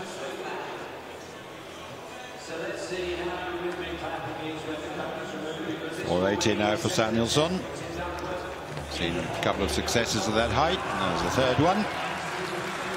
Still some men yet to enter the competition. Samuelsson, whose best is 5 meters. So clean cards by the men we've been watching. Beckmann and Samuelsson and Duckworth, all over 480.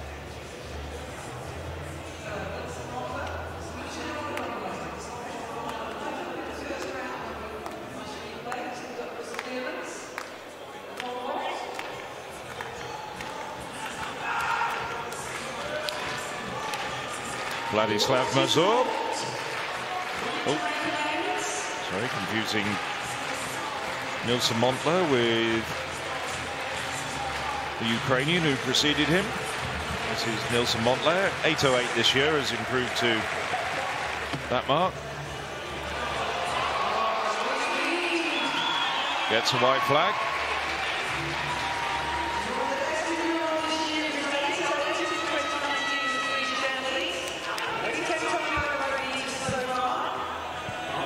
Spot on the board. Nice jumping. His coach Yannick Tregaro will be very pleased with that. Tregaro, of course, the coach of the likes of Christian Olsen, fantastic Swedish triple jumper of the early part of the last decade.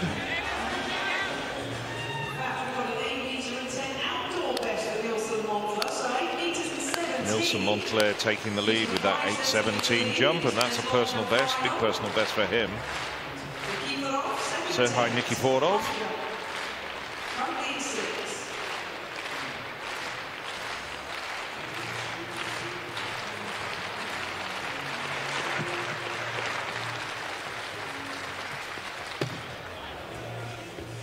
Red flag for Nikiforov.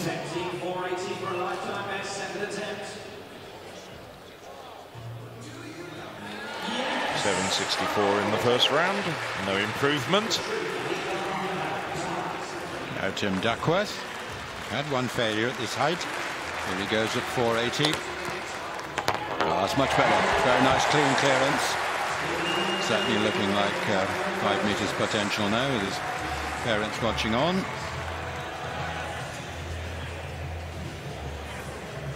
Now Rowe, also a second attempt at 480. And very nice indeed. Because his best is 490, so he's getting very close to PB territory.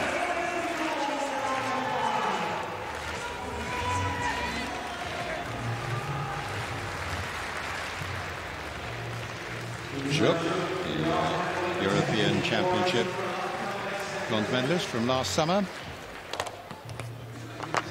The two going over, so a whole series of men going over 480 in rapid succession.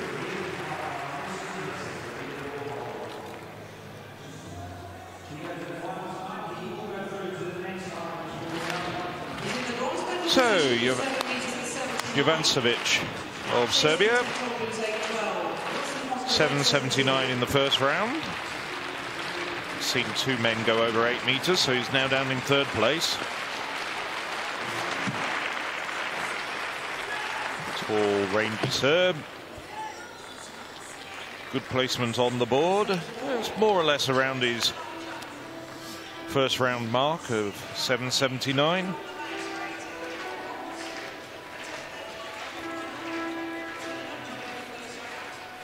Those current standings in the pole vault competition on the four-score there of the stadium.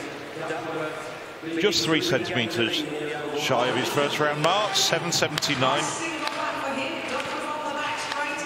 So Eusebio Caceres had a foul in the first round. Good Spaniard. Best of set 8:37 outdoors.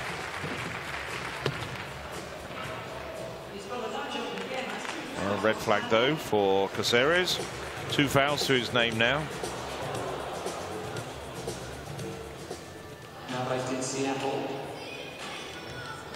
So to complete round 2, it's Radek Juska of Czech Republic. Juska also having a foul in the first round.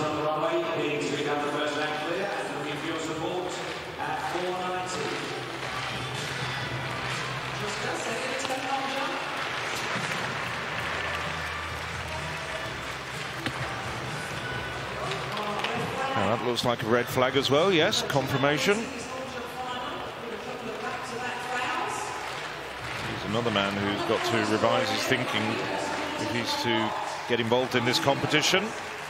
Now the bar up to 490 after all those successes at 480, and here is Martin Rowe, the Norwegian.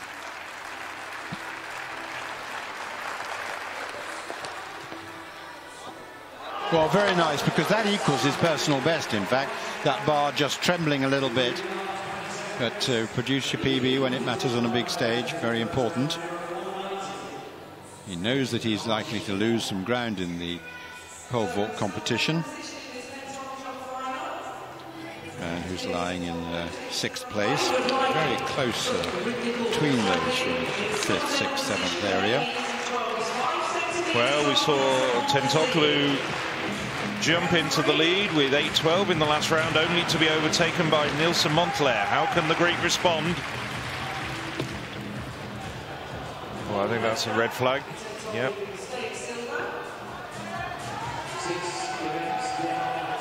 So Tentoglu stays in the silver medal position.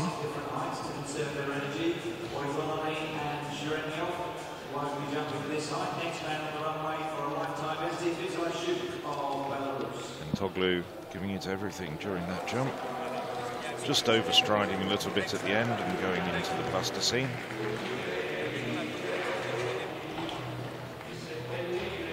Thomas Jaszczuk.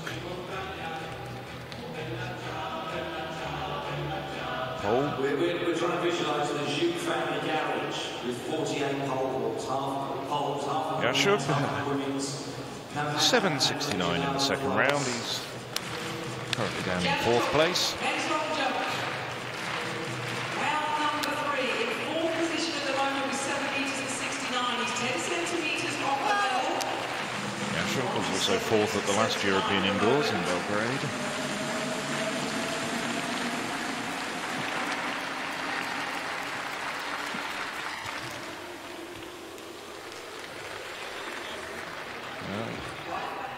Gets the white flag.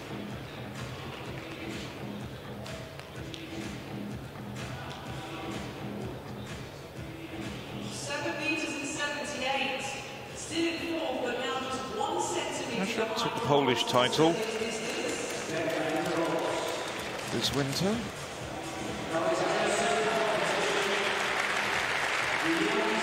It's a bit of an improvement. 7.78, 9 centimeters improvement. Keeps him in fourth place. And Vladislav Mazur.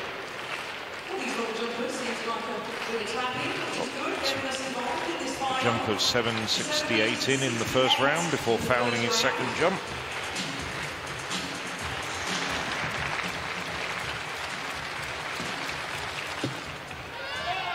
That's a better jump. That's a nice jump. Well, you see the gold, silver and bronze distances as they currently stand, superimposed on the sand. Bronze is Jovančević of Serbia at 7.79, 7.72. So stays in fifth place, but a bit of an improvement. And there isn't much really to speak of between third and sixth at the moment.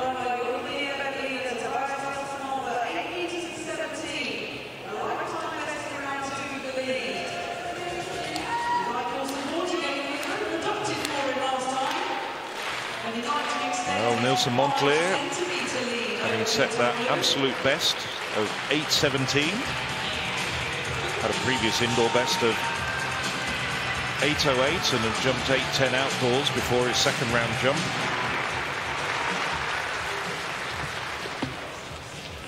Well, no problems. He was on the board, had a bit of room to spare.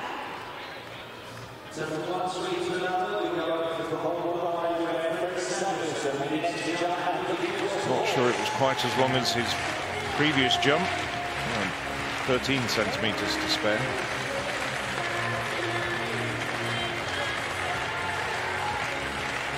Still a very good jump though, probably over 8 meters. So he's in fine form, 8.13. So a good backup jump there. Nelson Mont there, 2 jumps better than anybody else at the moment. So by Nikiforov. Well, Nikiforov down in 6th place at the moment. Has a personal best of 8.18 from 2017.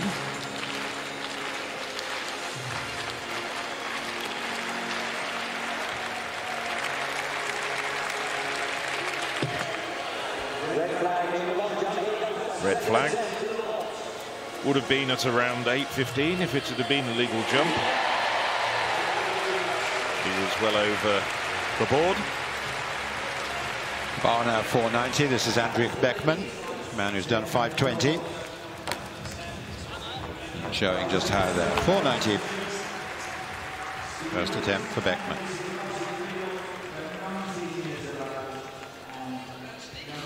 Seen Rowe go clear, now Beckman as well. Playing cards as we pick up Fredrik Samuelsson. This height worth 880 points on the international scoring tables. Up and away, no problem.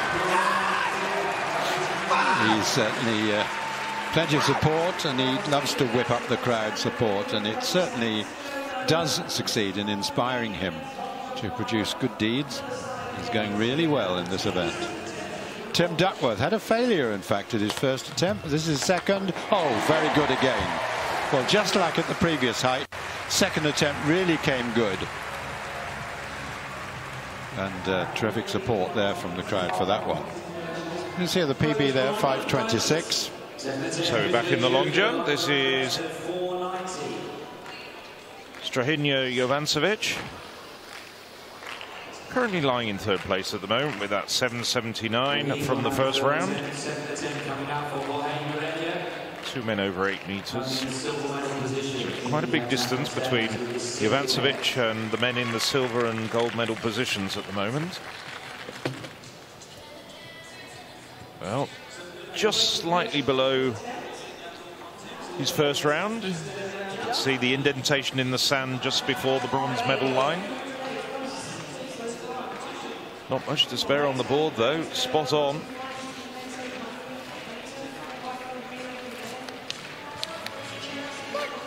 .766, so no improvement for JOVANČević, but he stays in third place. Eusebio Cáceres, well, 2 fouls for the Spaniard. Make that 3.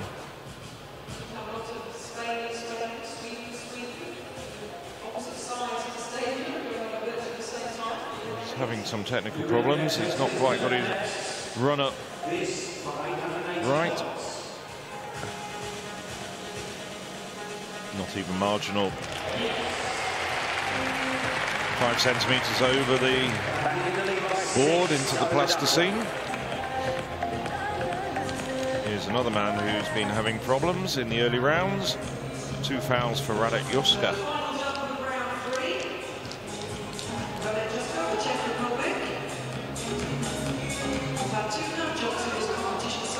Four times Czech indoor champion. And let's see if we can get this live shoot over this height. The lifetime best, third final attempt for the Belarus athlete. How's your rhythmic clapping? Let's get the Glasgow noise going for him. Here we go.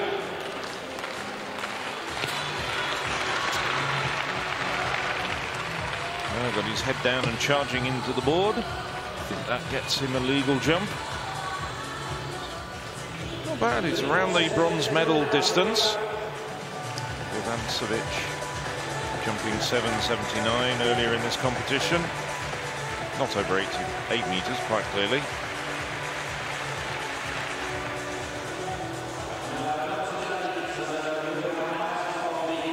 .770. So he moves up to 6th place. Not much to choose between the men in 3rd, 4th, 5th and 6th. 4.90. Second attempt there for Jorge Iraña. Getting close to his PB of 5:02. The leader in the event. And very good. Right, he stays in the lead with that. 4.90. That's worth 880 points. Gradually mounting, adding 30 or so points at each 10 centimeters rise in the bar. Vitaly Zhuk, though he's had 2 failures, so now this is his last chance to stay in contention.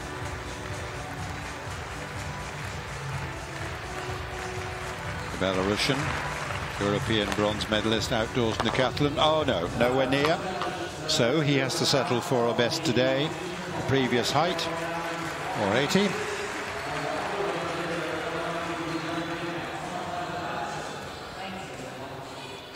So we're at the halfway point in this long jump final, and Tobias Nilsson Montler leading the way with his second round 8.17.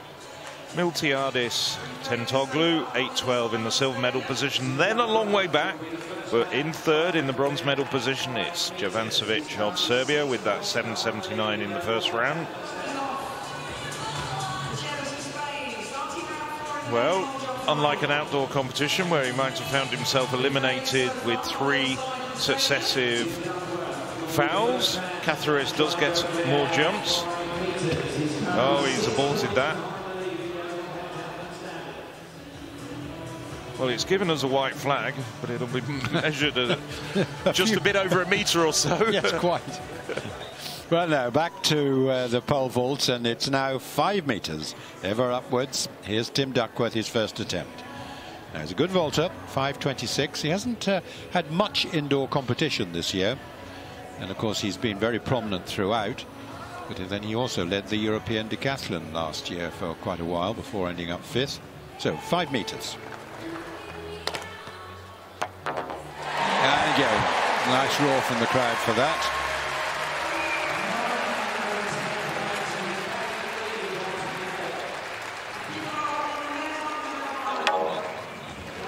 Nikiforov, well, in 7th place at the moment, the man who finished 3rd 2 years ago.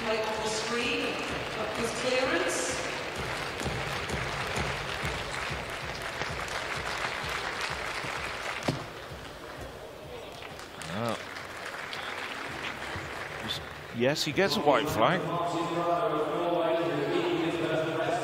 It's a decent jump. The 770 mark, I think.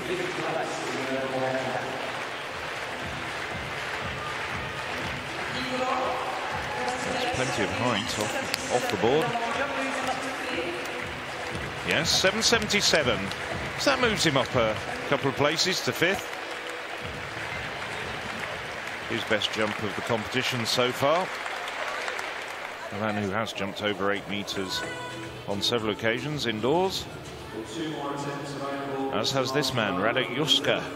Personal best dates back to 2015 indoors. Last year went out to 8:31 outdoors.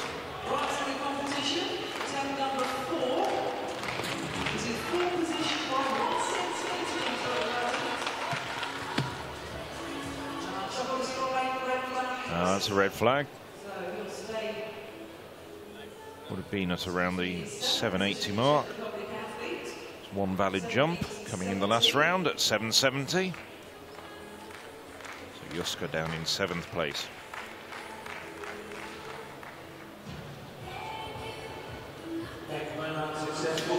Now we'll have one more field event final, and just being instructed, being led out by Wilbert Greaves. Here are the women's shot put. 8 women qualified, led by Christina Schwanitz, the one competitor over 19 meters in qualifying. Very much the favorite for the title here. Defending champion Anita Marton also there, just at the back. But she's not really in top form this year. Not okay to make the final, but only just over 18 meters on that occasion. Schwanitz is definitely the leader. She's been vying with Gong Li Hao for the world #1 position over the last year.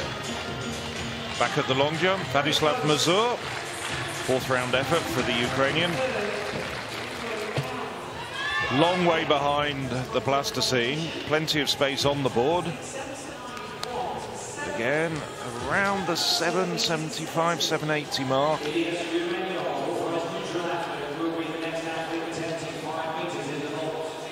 Well, there's 5 men in contention at the moment for the bronze medal. 775. Only 4 centimeters difference between 6th and 3rd place. But Mazur stays in 6th at the moment. European under-23 champion from 2017. Now this is Thomas Jaszczuk.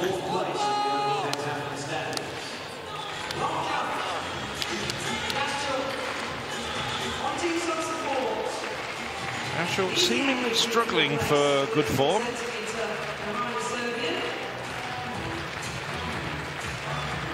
was 4th in Belgrade 2 years ago. 4th on this occasion. Well, once again, that's there or thereabouts at around the bronze medal distance of 779.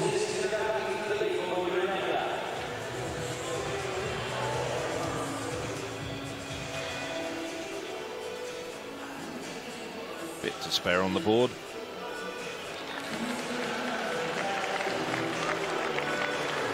.780, so he moves up into the bronze medal position by 1 centimeter.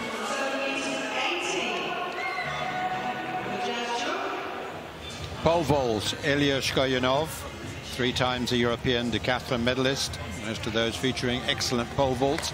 Here he goes at 5 meters, no trouble. So he joins Duckworth as the 2 men clear at this height so far.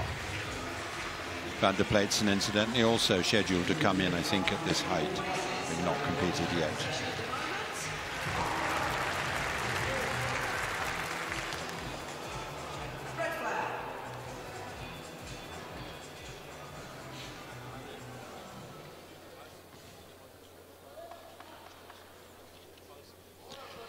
The women's shot, Helena Fibingerova, who won a record number of European titles at any discipline, holds that championship record. That's not going to be threatened.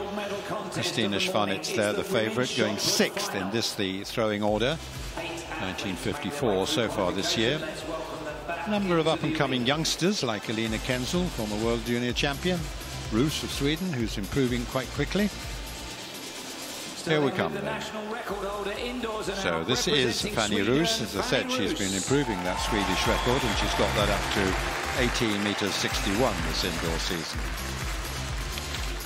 Throwing second, the 2017 European Under-23 bronze medalist for Germany, Elina Kenzel. She's been followed by Kenzel, World Junior Champion in 2016, and in the qualifying round she did 18:09, the first time she's been over 18 meters. Third, the silver medalist in Then we have European Claudia Under-23 Kardash, the European Under-23 silver medalist, European 4th last year. Kardash, talented all-rounder. Next, Sarah Gambetta, former World Junior, European Junior silver medalist at heptathlon, 5th in the European Championships outdoors.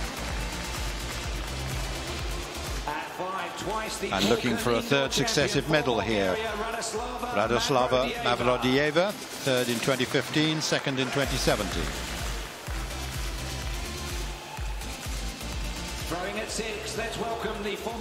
Here's the favourite, Christina Schwanitz, 2nd back in 2011, the champion in 2013, twice the European champion outdoors, and a world indoor silver medalist. It's the bronze medalist from last summer's European. And we have another athlete who's gone over 19 meters outdoors, and that's Alyona Dovitskaya from Belarus, finalist at 7th place 2 years ago. And the champion on the last 2 occasions, and a bronze before that, Anita Marton of Hungary, the world indoor champion, but she isn't yet anyway in her top form. She's done a best of 1962 indoors, but 1864 this year. Well, Jovancevic had a foul, but now we move on to Militiadis Tentoglou in the silver medal position, 8:12. Well, he's fast on the run-up. Well, that's over 8 meters, well over 8 meters. I think it might even be a slight improvement. Can he challenge the gold? The gold, well, Nilsen Montclair, 8:17. Has some space on the board. He was quick down the run-up. Improves to 8:16, but doesn't take over in the gold medal position. Just 1 centimeter between the Swede Nilsen Montclair and Greece's Tentoglou. Well, even if we're not getting the prodigious distances of some previous championships, this is boiling up to being a very interesting competition. Now this is Oiglen. He entered the competition at 4:80, the young Estonian who now goes at 5 meters.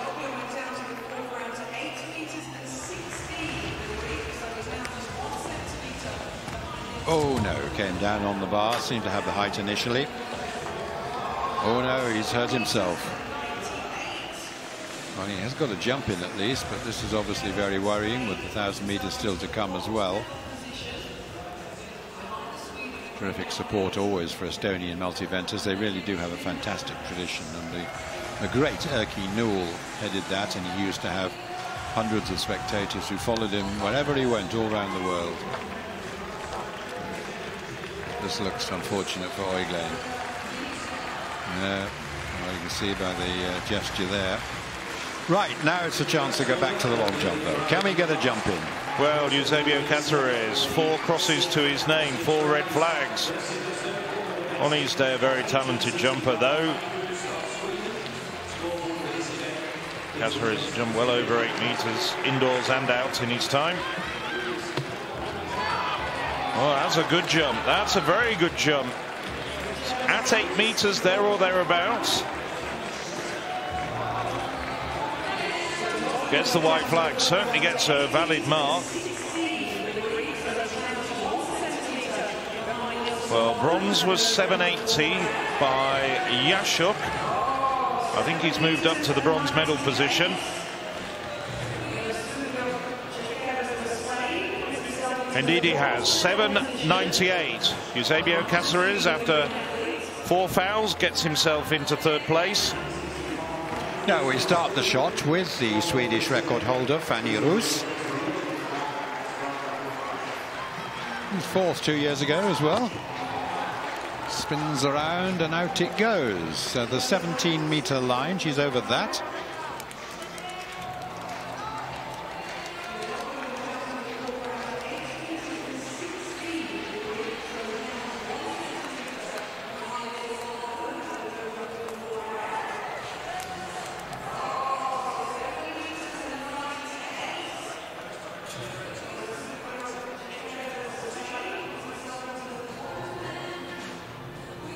In fact, she's over 18 meters to see the captain, but 18.21 there for Fanny Roos.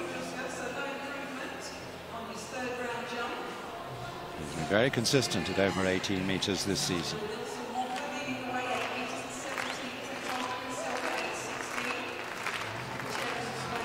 Kardash, Poland. Kenzel just done 17.55. Kardash with an excellent competition in Berlin. And that looks a very decent start for her as well. That looks also to be over 18 meters. Those 2 tapes there at 17 meters and at 19 meters.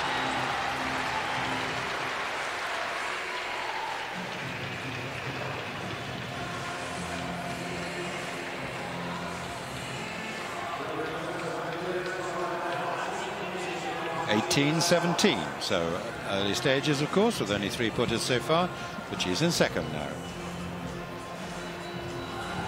Now, Mavrodiyeva, she's been in good form. She's been over 19 meters this winter. Twice a medalist before. Bulgarian, this time with the linear technique, and that's the best we've seen so far, pretty much on that 19-meter tape.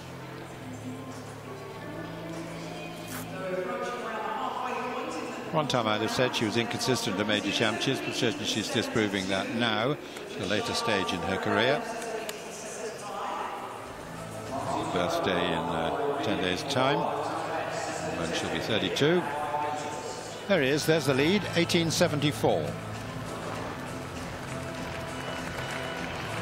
But Schwonitz, the favourite, now comes into the circle.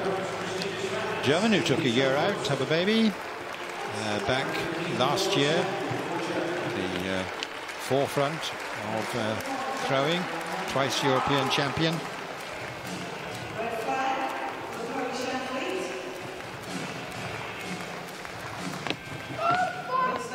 Mighty heave there. Well, it's not as far as Mavrodiyeva. There's still some more to go if she's going to justify her status as favourite. Looks like this will take her into 2nd.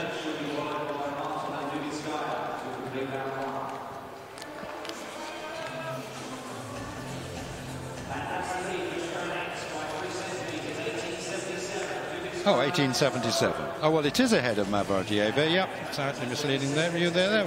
A 3-centimeter lead for Schwonitz.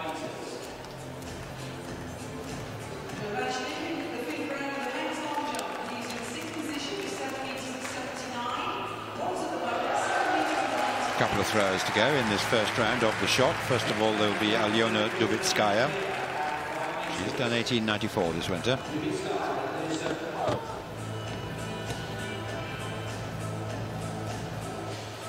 It's not going to trouble the lead, just over 17.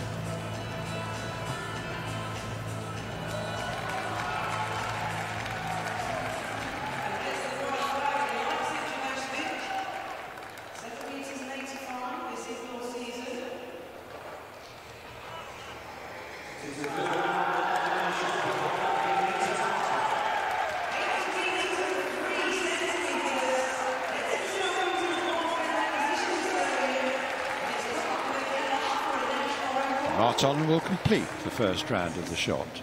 Krivitskaya put with 1761.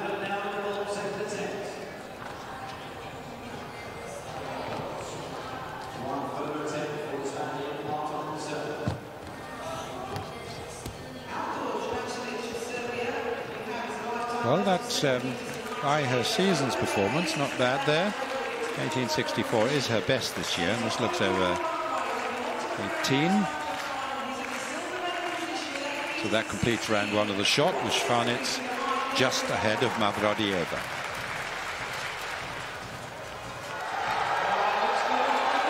Marton goes into third place at 1837.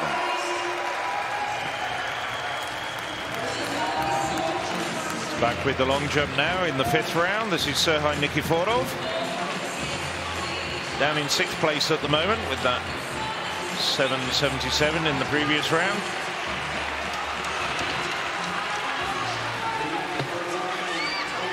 That's better.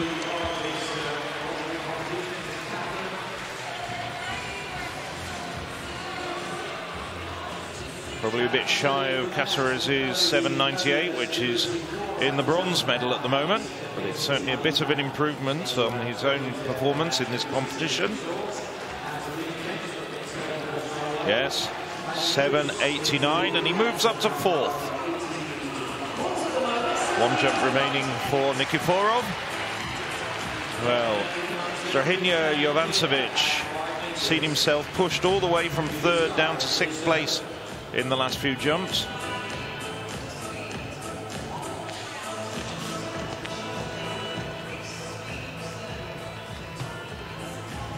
Oh, that's a good jump. That is a very good jump indeed.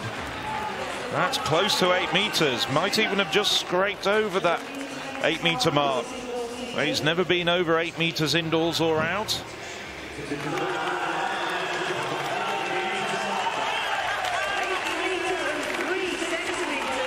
Oh yes, he gets it, and it's a national record. 8:03 for JOVANČEVIČ. Now, doesn't have many international credentials, didn't qualify for the final in Belgrade 2 years ago. He's in a medal position now. Well, Militaris Tentoglou, second place at the moment. He's had a good competition, Tentoglou. 8:12 in the second round, 8:16 in the fourth round. Oh, that's a huge jump. That's a big jump. That is well over the gold medal mark at the moment. Well, he leads the European list so far this year with 8:23, which he jumped in Madrid. That's further than that. 8:38. Huge jump. World-leading mark for Tentoglou. Well, that's the best jump in European Indoor Championships since Sebastian Bayer's extraordinary 871 back in 2009. That's in fact the best mark by any European since then. Van der Pleitsen, very nice indeed. At 5 meters, he's waited to come into the competition at this height. Well, our projections forecast that he could move up into second place overall. He needs to go well at the pole vault, and he does. Samuelsson. Now this to equal his personal best of 5 meters. Oh, he does it. Well, if you look back at the record for Samuelsson's personal best, you'll see an awful lot of them done in major decathlon championship competition. He really is one of those big event competitors. Just shown it.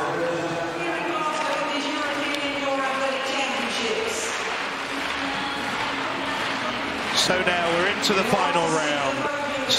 Lying in 8th place, Radek Juska. 770 to his name.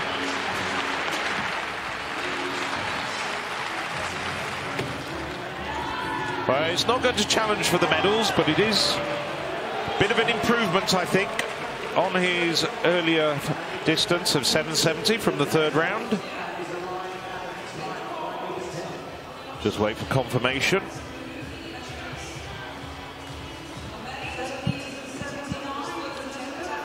7.79. So it is an improvement, and he does move up to 7th. Now we're into the second round of the shot. Here's Kardash, lying 5th at that 18.17, round 1. And that's better. Indeed, that's getting close to 19 meters. So, the lead, Schwanitz, 18.77. Then Mavrodieva, 18.74. Kardash, who's got a personal best indoors of 18.63, really producing the goods here. Let's see what this distance comes up as.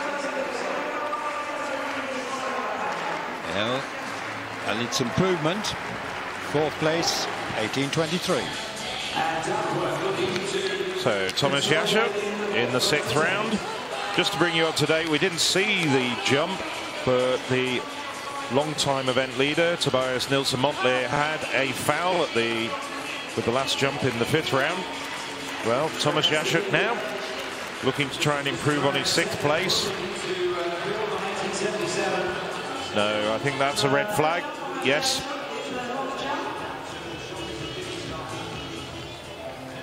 And we move along quickly. Sergei Nikiforov, 5th place at the moment.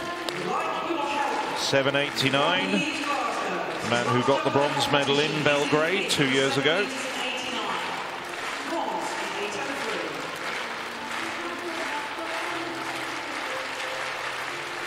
And he's capable of jumping over 8 meters. That's looking at... I was going to say it's looking as though it was around 8 meters, but he gets the red flag. So Nikiforov, no change in his position. Lubitskaya now in the shot. She started with a fairly modest by her standards, 17.61. Oh, that's much better. Now, that could certainly challenge up to a medal position. The 3rd place coming into that, not so far over 18 meters. We saw Kardash doing 18.23 to go 4th. Well, Lubitskaya certainly moved ahead of her as she moved into 3rd. I think she might have done. Yes, she has. 18.44 for the Belarusian. So Eusebio Caceres in 4th place at the moment. He briefly held the bronze medal position with his one valid jump of 7.98. Needs 8 or 3 or better to get up into the medals.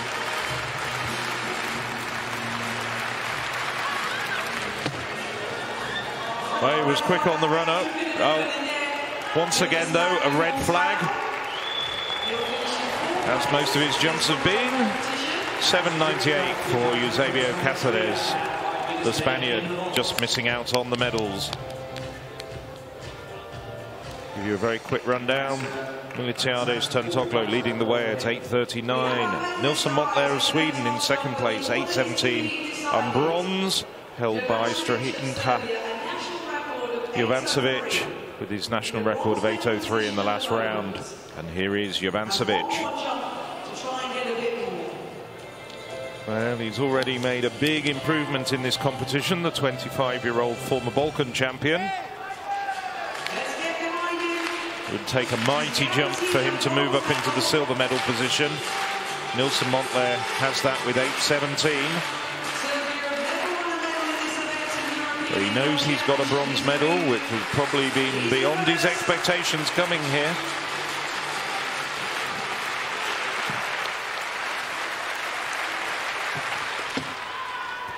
Well, a lot of space on the board. Good jump.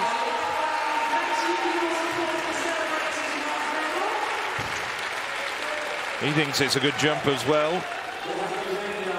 Doesn't look as though it was over 8 meters. No, not quite. 7.75, but he's naturally very delighted. Came here, set a national indoor record, takes an unexpected bronze medal. So he can congratulate himself. Takes a bow from the audience. They enjoyed watching him compete. Tobias Nilsson Montler. He's 8.17 in the 2nd round, further than he's ever jumped indoors or out.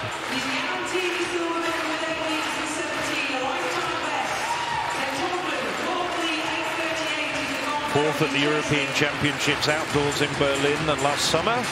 Now guaranteed at least a silver medal. He would require a mighty jump indeed to take the gold. I think that's a foul. Yes, red flag. So Nelson Montclair performed very, very creditably with his personal best of 8:17. Takes the silver, but it's confirmed that this man, with that absolutely huge jump in the fifth round of 8:38, confirmed in the gold medal position. Just wondering whether Tentoglou will indeed take his final round jump. He's got nothing to lose.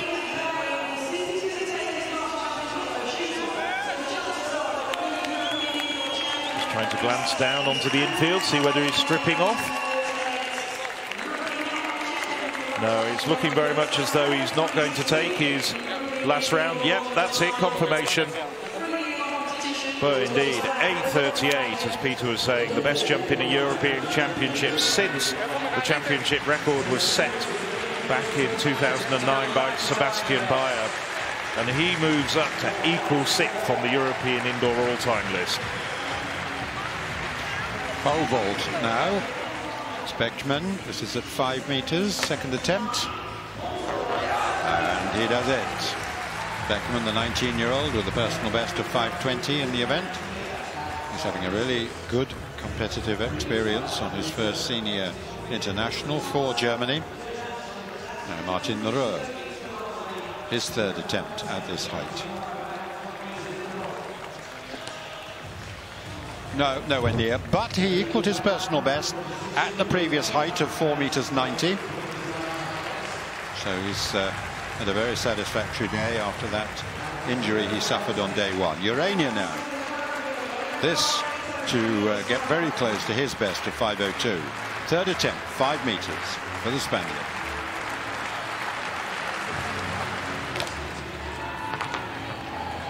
Oh, what a competitor he is. It's wobbling, it's down there. Almost don't move. Delight from the supporters in the Spanish team. Very fine effort by Urania.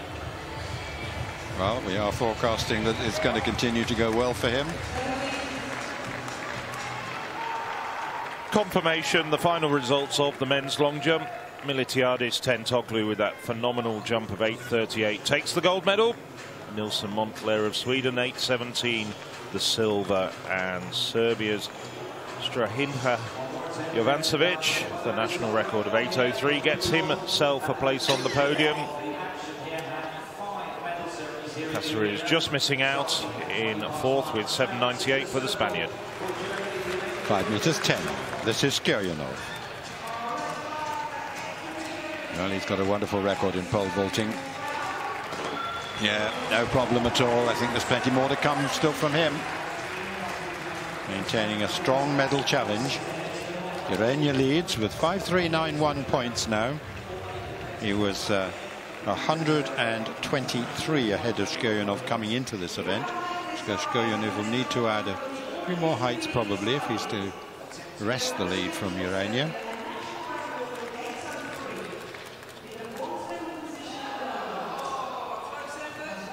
Well, it looks like he'll have 5:20 within his grasp. We'll see.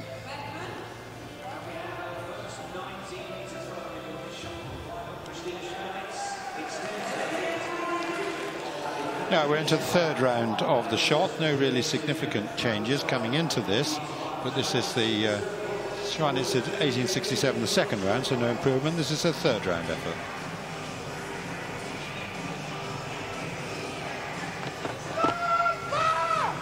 Mighty yell, and no wonder. That's over 19. So that is going to be the lead.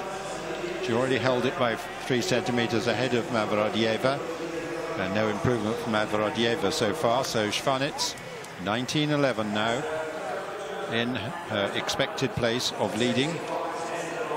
Not by a huge margin. You can see there Mavrodiyeva 1874, Dubitskaya 1844, Marton, who is now to complete round 3, lying in 4th place at 1837, just 7 centimeters off the bronze medal spot at the moment.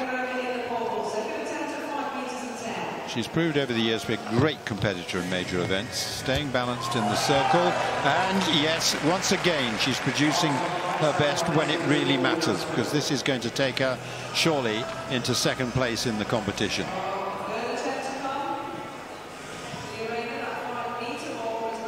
A whole series of personal bests a year or two back when it did come to major championships. And this is not a personal best, but it's still an excellent season's best, exactly 19 meters. So after 3 rounds, we've got Schwanitz leading at 1911 from Marton 19 meters and Mavrodiyeva 1874.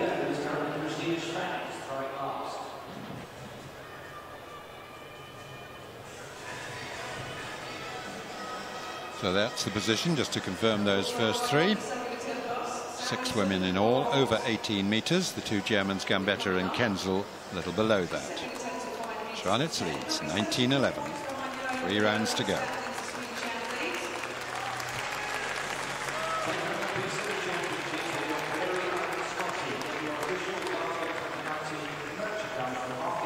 Samuelsson already having equaled his personal best at 5 meters. Now trying for the second time, 5 meters 10.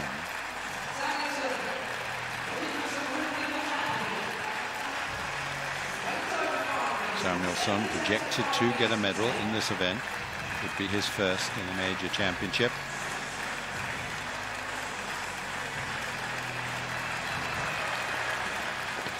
Once the pole, up he goes. No, not very close. 1 attempt left. He'd be pretty happy to have done 5 meters, but he'd just love to do that a little bit more.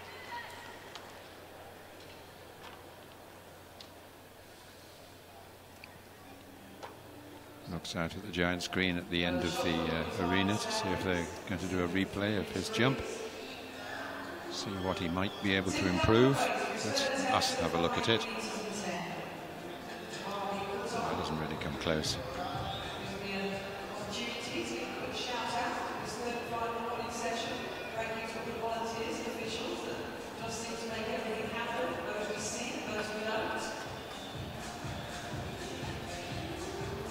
There's 3 German women in this jump final. Currently they're in positions 1, 7, 8. It will be very Tim Duckworth then, his attempt at 5.10. Needs everything he can get in the pole vault. 3rd attempt now. No, I'm afraid not. And I fear that may be the end of his medal chances, because although 5 meters is okay, I think he'd have needed more than that, unless he can produce something which he's never done before in the 1,000 meters. So 5 meters for Duckworth gets him 910 points today. That's taken him up to 5.385, which is again 6 points behind Urania. No change for them, both having done 5 meters. Some anguish there from Duckworth. Just probably hasn't done enough vaulting this winter to really get close to his best performance, which is 5.26. Beckman, though, he's been going very well. Can he go over this height on the 3rd attempt? Oh, yes, he can! 5.10, so he joins Shkoyanov as successful at this height and adds another 31 points to his credit. 9.41 is what it's worth.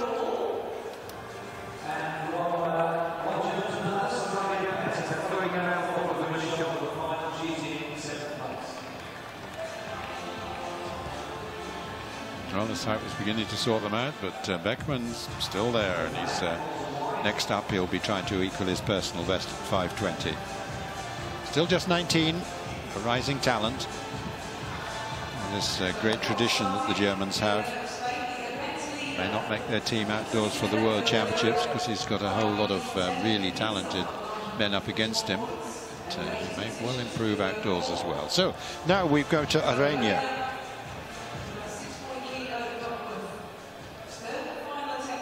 This is his 3rd and final attempt at what would be a big personal best of 5 meters 10. He's still in the lead after 5 events, retaining that lead with this 6th event, 6 ahead of Duckworth.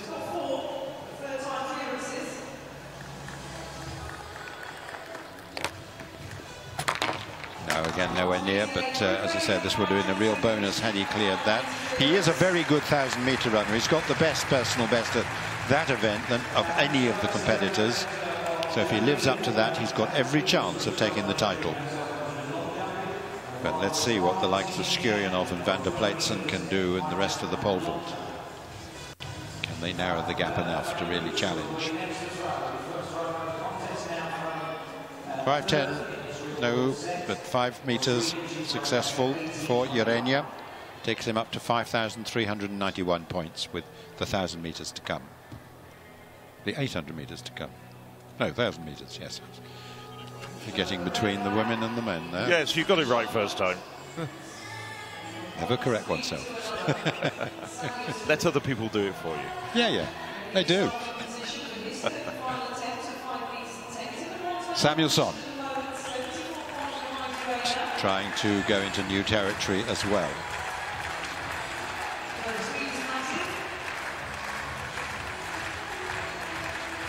Lots of support for the young Swede. Comes of a family of distinguished athletes, in fact.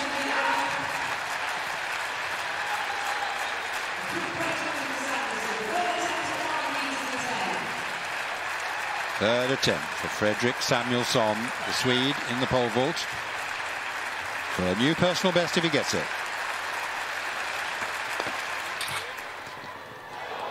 Oh, there's an oh from the crowd. It doesn't. But again, he's performed well, matching his best at 5 meters.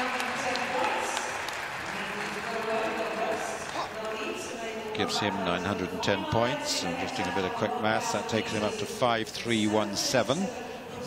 Remember that Urania has 5,391, Duckworth 5,385. So 3 leaders coming into this second day. Now then, we're into 4th round of the shot. This is Dubitskaya.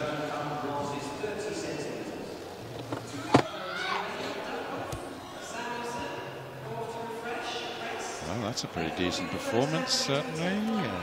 Is it an improvement? We'll see shortly. We had 1844 to her credit before this.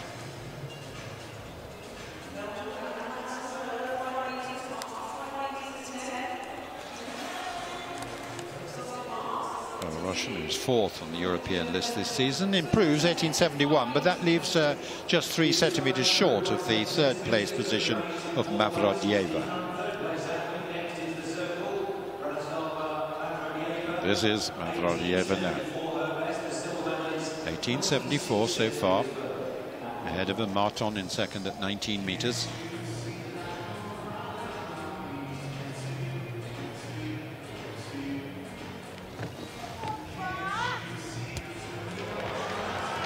Well, that's pretty much on that 19-meter line. Very close indeed at the top then. Schwanitz 1911, Martin 19 meters, and let's see what this one comes out at for the Bulgarian.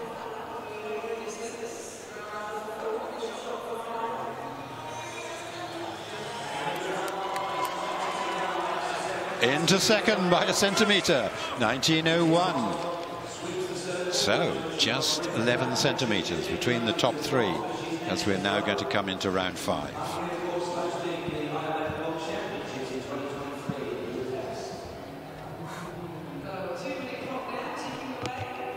Marton.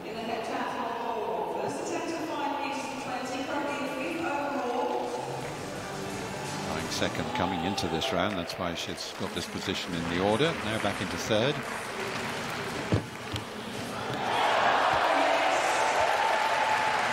So good.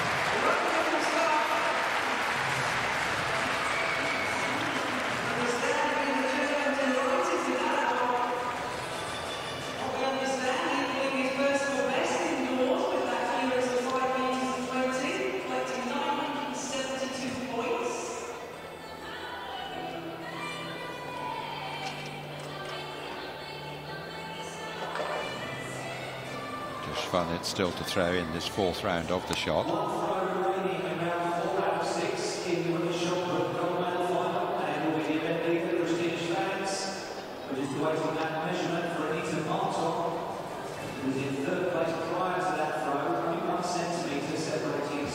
far this distance to come up, in fact, but we know it's not quite as far.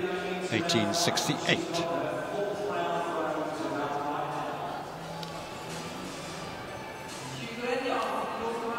Schwanitz, second in the European Championships to the surprise winner Pauline Guber last summer in Berlin, previously twice champion in the outdoor scene. Fourth round effort for the German.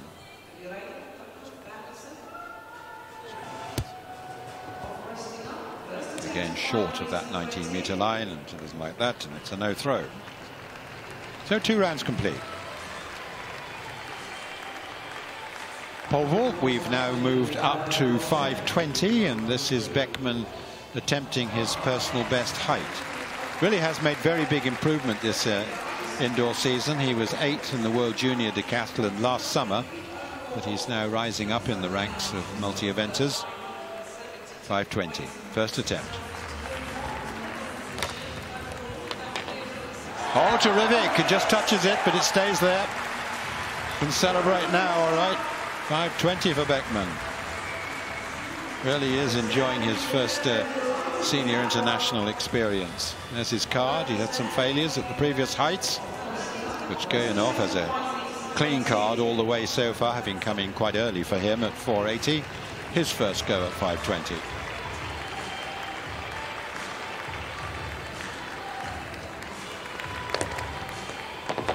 Yeah, splendid. He really is a good, consistent vaulter when it comes to major events.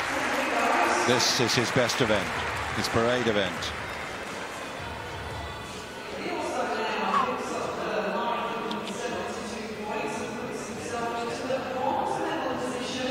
Goyanov, third and second in the last 3 European, or 3 of the last 4 European Championships outdoors. 4th and a 5th in World Championships, but yet to win an indoor medal. Now, Van der Pletsen, first attempt. Oh, no. Van der Pletsen coming back after illness problems. And he's a European outdoor champion, also back in 2016. 10 years ago, he was the European Junior champion. Now we come into the shot. This is Sara Gambetta, round 5. 1760. Just like to get back over 18 meters and see whether she can. Oh, it's going way out of the sector there.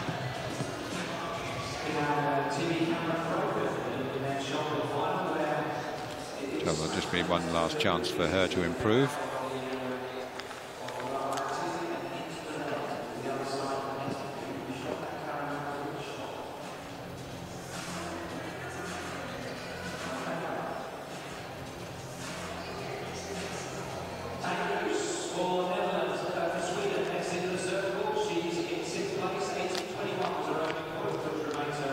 Fanny Roos from Sweden into the shot circle. 1821 in 6th place. Spins round well and similar distance. Oh, but a no throw. No throw.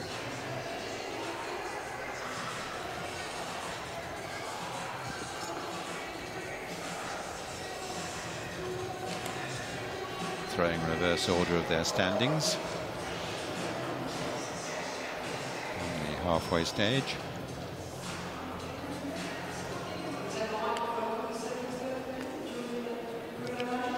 There's the check on position. So we're building towards the climax of this competition. And it's now Claudia Kardash, 4th placer from the Outdoor Championships. Assistant series so far. And again, might be better, but it's pretty similar to her previous throws, and she doesn't look too happy with that.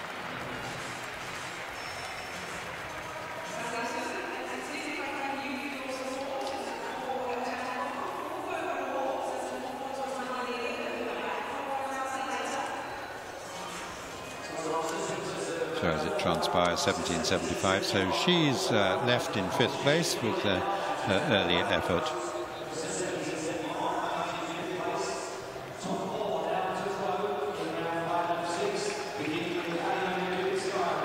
Dubitskaya. Well, she's down a bit, but she's capable because she's 4th ranked in Europe this year in 1894. In fact, that makes it 5th now because Marton's gone ahead.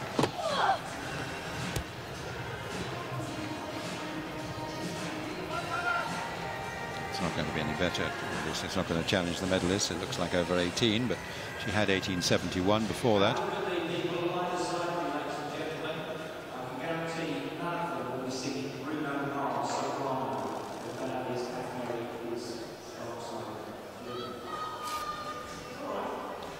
So 1849 there, Dubitskaya, 4th place. 1871 from round 4.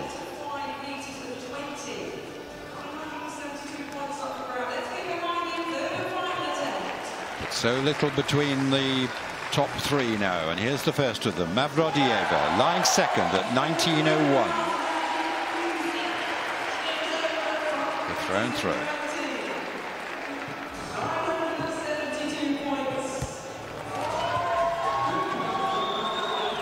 Is that enough to challenge Schwanitz, 1911?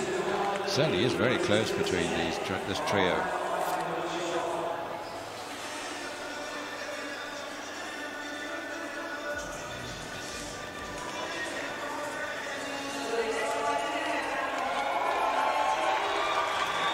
Yes, by a centimetre. 1912 for the Bulgarian. An indoor personal best. When it really matters. Best championship she's ever had.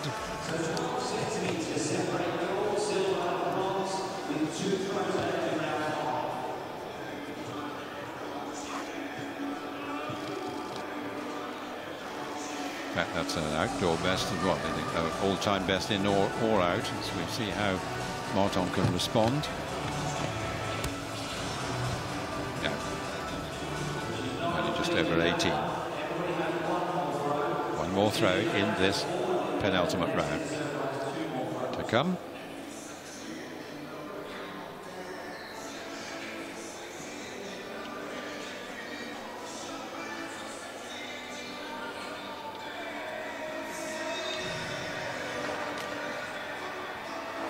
Marton looking for her 4th European indoor medal and looks well placed to get that. The question will be what happens in this last round. First of all, though, Schwanitz, she's just lost her lead by a centimetre. So this is a test of how she can respond.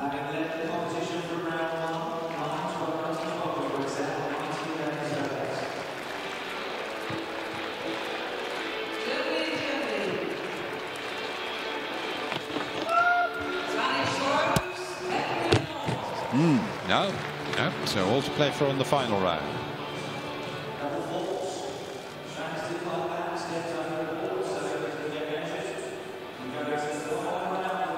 Van der Pletsen, but it's his 3rd attempt, 5:20. Oh yes, well that retains his chances of a medal. I think he had to do that if he was going to have any such chance. A bit of a relief there. Van der Pletsen, whose personal best is 5:50, which is the best of any of the competitors in this field.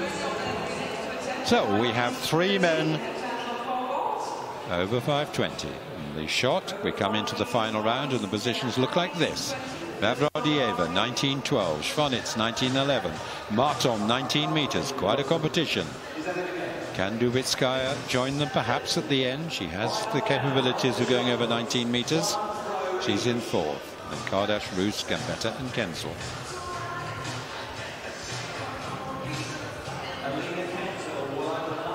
Pole vault will progress up to 5:30 next. The first man to attempt that height will be Shkoyanov.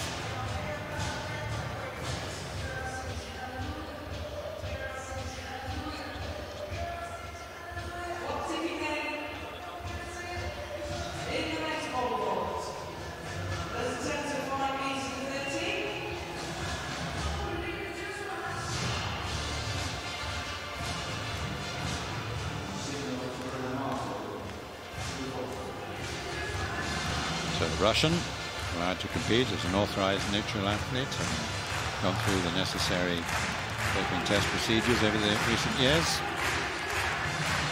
5:30, Shkoyanov.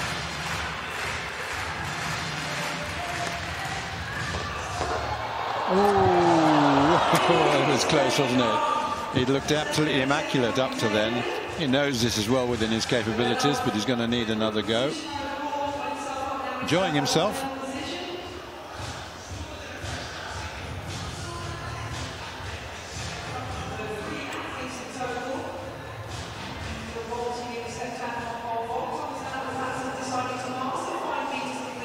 Cone just in the shot circle at the moment. That will be removed very shortly as we get underway with this vital last round. Here's Kenzel. Over 18 meters in qualifying for the first time in her life. It has been a little down that, and 3 no puts after her best so far in the opener, 17.55. Oh, a little bit lackadaisical surely there. And no wonder he fouled that. Such good experience, of course, moving into the senior ranks from a former world junior champion. But 17.55, the best that she's managed today. She knew it wasn't right at all, puts her foot over the circle edge.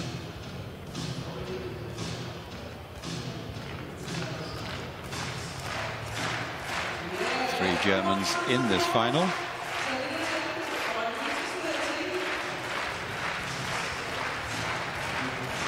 And here's the next of them, Sara Gambetta. Moved successfully from multi-events to this event, 5th in the European Championships last summer.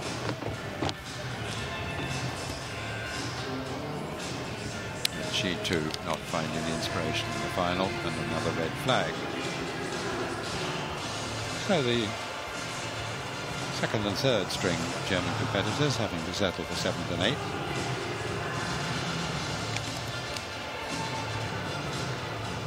There you go. No, I don't want it measured.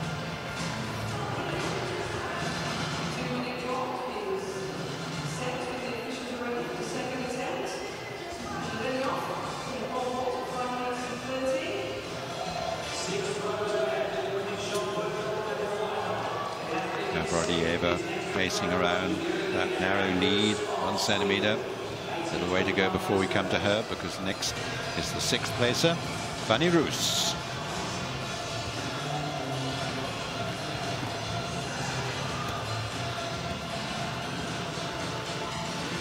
Maybe better than what we've seen so far. Roos opened with just over 18.20. But no, this is not going to challenge the leading positions.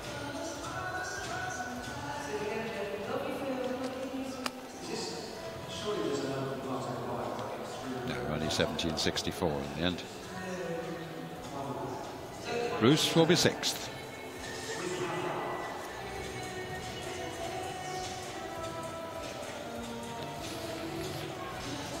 Kardash.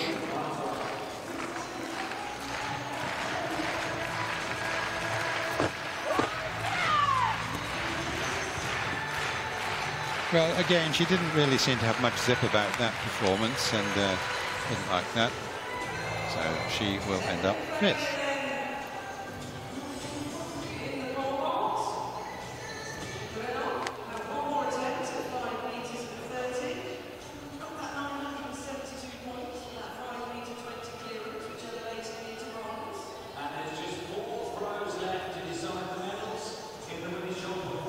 Her best, coming in the second round, 18.23. Getting closer to the climax now. Dubitskaya, 4th place, 18.71. That's done 18.94 this year. Let's see. No improvement. Looks short of 18. So a little disappointment. 4th place is always such.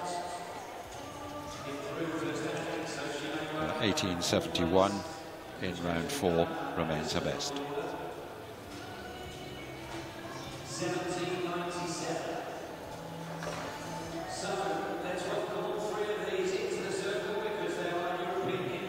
Now we come then to the big 3 in the women's shot. There really isn't much between them. There's all 3 in shot there. So first of all then, it's Marton. because she is lying third at 19 meters, a season's best.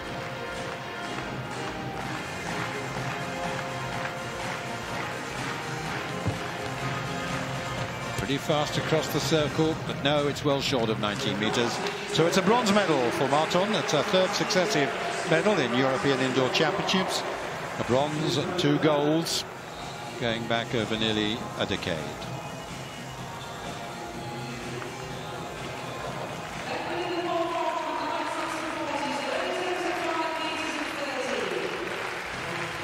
.1861 at the end. Decent series, topped by that 19 meters third round throw. And she'll be pretty pleased with that season's best, I trust. So Schwanitz, the favorite, but she's a centimeter off the lead.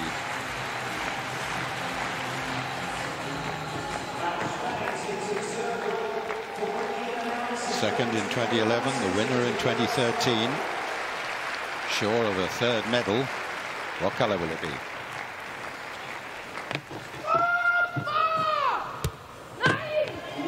Nine, I hear, and 9 it is. She knew immediately, obviously, that she hadn't quite hit it as she'd hoped.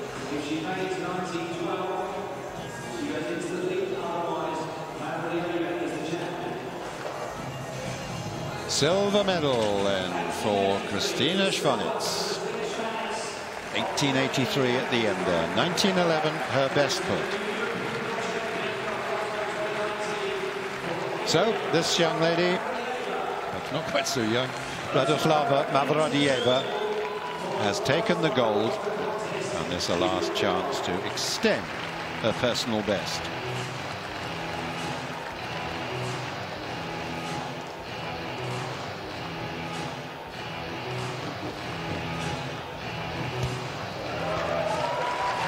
Well, she doesn't do that, but it's another very good put.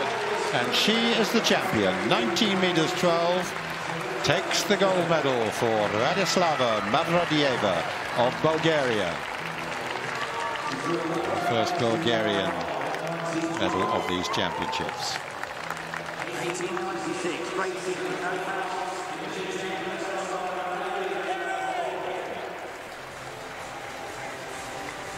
Oh, there on the left is the confirmed result. It was very close, just 12 centimeters.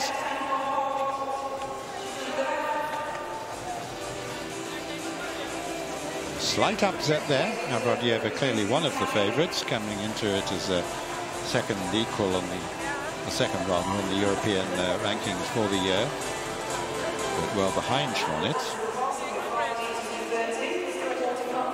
Congratulations all round. The result of the shot, the gold medal going to Vladislava Mavradieva of Bulgaria with 19 meters 12, her all-time personal best. Then Christina Schwanitz, the silver at 1911, and the bronze going to Anita Marton of Hungary with a season's best 19 meters. Those three pretty well clear of Dubitskaya in fourth at 1871. Now we're up to 5:30. This is Andreas Beckman, who's already equaled his personal best at 5:20. Last chance to go yet higher. 8:30 for Beckman. No, but what a good competition this young man is having. Still a teenager. 5:20 today, which gets him 972 points. So that takes his score up to 5,241. So that's quite a long way behind the third place of Samuelsson, 5,317. But let's see what Shkoyanov and Van der Pleitzen might have.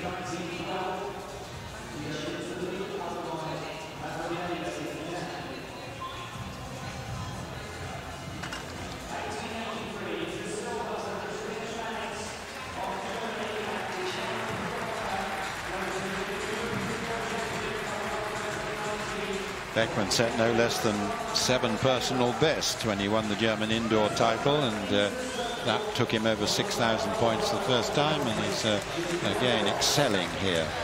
Really outstanding young talent.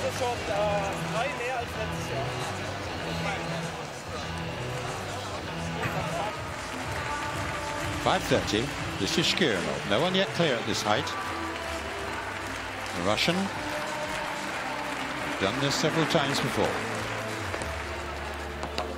But no, not today, so he has to settle for 5:20. That's adding 972 to his score. And that takes him up to 5.330, which is ahead of Samuelsson, so he's now up into third. And we're just left with Van der Pleitsen.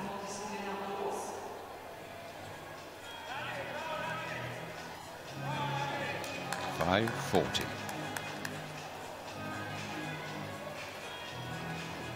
I was a little bit surprised to see that he passed 5:30, especially after his troubles at 5:20. Except that I know that I think he knows, because he's coming from way back, he's going to need this height if he's going to get a medal. I think that's probably the sort of thinking he's got with the 1,000 meters to come.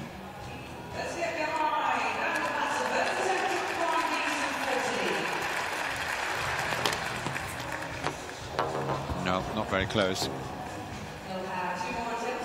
As you say, he came through on his third attempt at 5:20 very well, and he may have lost 30-odd points, but I think he needs more than that. Came into this event with 4.234 points, and with 4 men over 5,300, certainly going to need more. Yes, I'm just looking at the running totals at the moment, and if he doesn't go any higher, he's 124 points behind the bronze medal position of STRAHINJA. So. Yeah, and he can't gain that in the 1,000 meters. Good 1,000 meter runner, mind you. I mean, he and Arrhenius have got personal bests of 2:40 and little bits.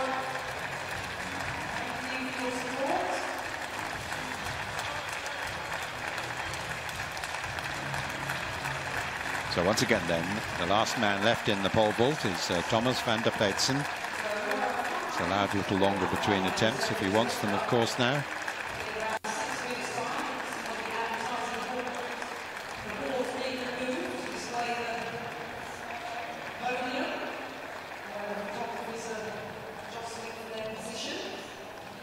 Thomas van der Pleitsen comes into this competition with the highest points total in Europe this season. That's going to go, though, in when we have the 1,000 meters. European champion at decathlon in 2016.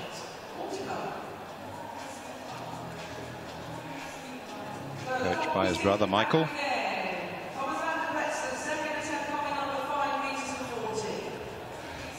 And managed by his sister Kim. Yes, a really family affair, isn't it?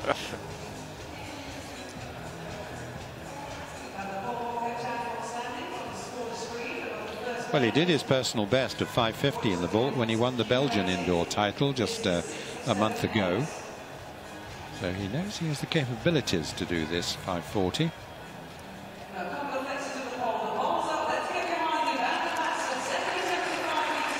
Second attempt. Oh, it's a better one, but still no.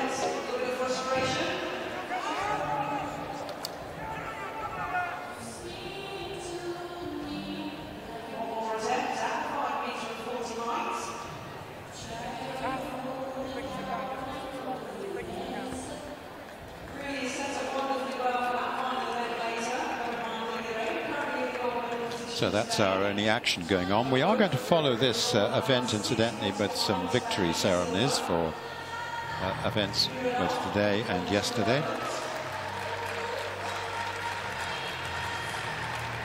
So if he does clear this height, that gives him an additional 70 points there or thereabouts.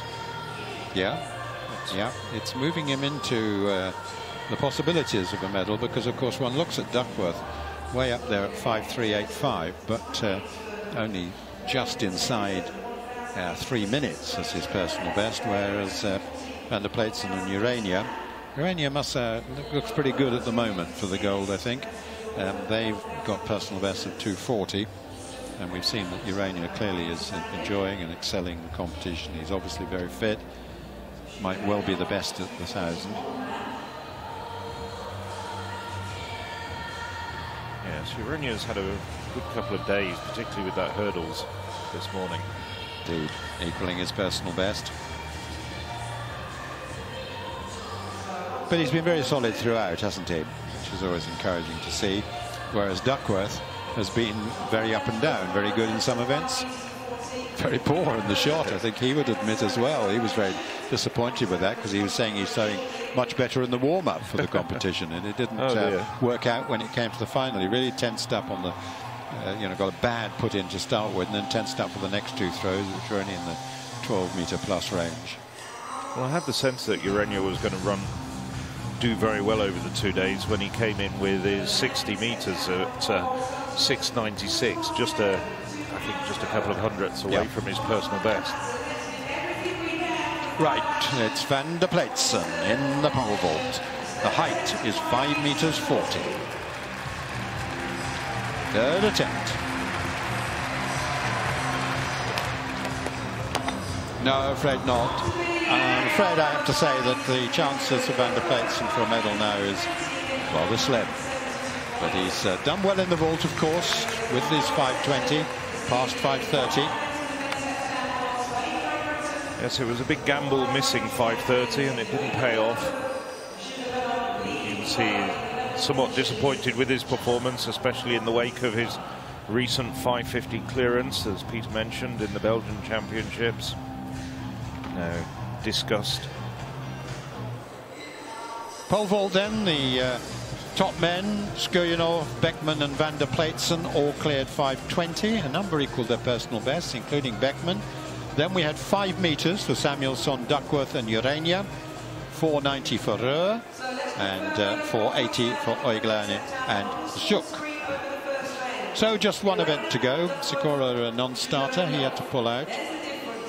Carried off, unfortunately, on a stretcher.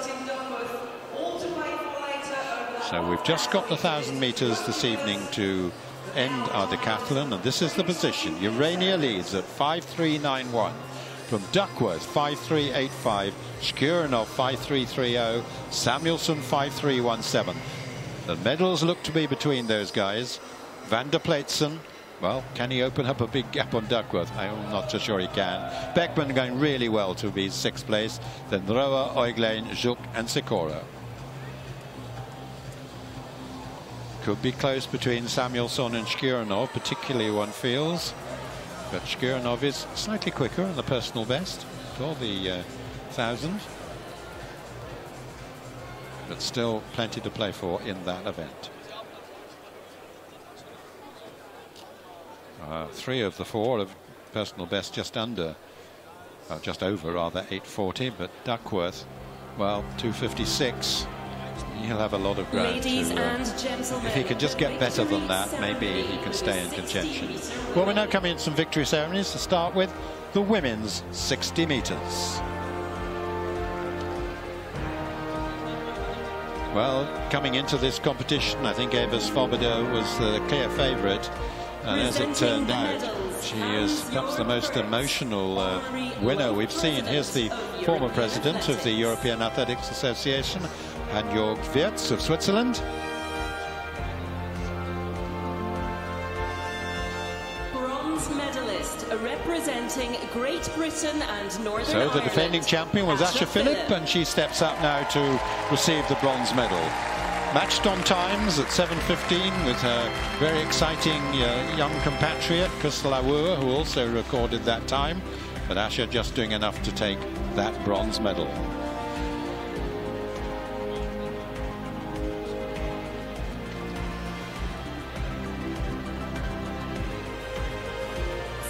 Medalist representing well, a multiple medalist at major championships now steps up for the silver. This is Daphne Schippers from the Netherlands, clear second in the final.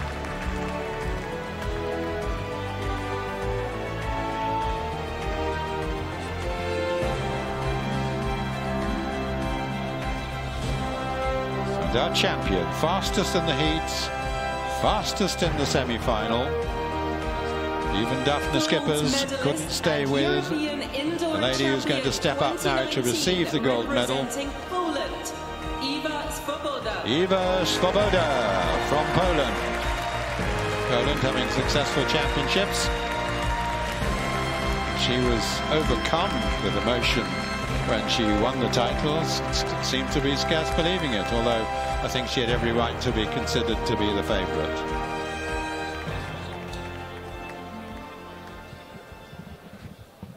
Ladies and gentlemen, the national anthem of Poland.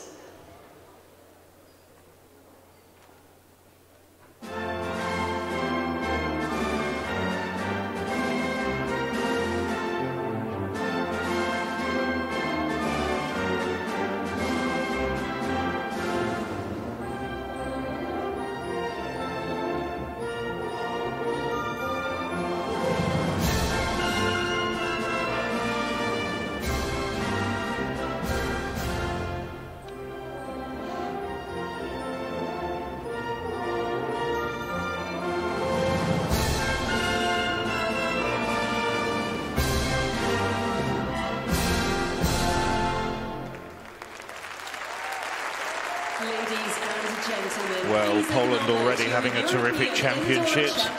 Ewa Swoboda getting her gold medal, and of course Poland having won the men's shot put on the first day with Michał Haratic, and also taking the pole vault 1 and 2 last night with Paweł Wojciechowski and Peter Lesek.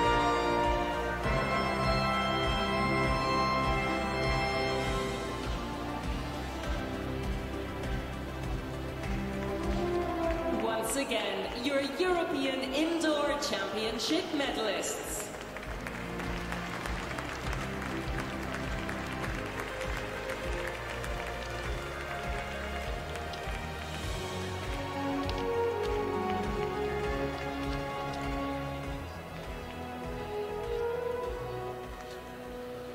Well, this is the heptathlon projections graphic, which I'm sure you're familiar with now. So you can see the current standings of Arenya, Duckworth, Skurenyov, Samuelson and Van Pleitsen. And it actually projects that there won't be any projection in the top 5. I'm not too sure about that, because we know Tim Duckworth is not a very proficient 1,000 metre runner. I'm just wondering whether Skurenyov or Samuelson can close him down, but it'd be interesting to see Duckworth grit his teeth. Arenya, I do feel he is on his way towards the gold medal. Ladies and gentlemen, the victory ceremony for the 60-metre men. Well, now we go from the women to the men for the victory ceremony of the men's 60 metres.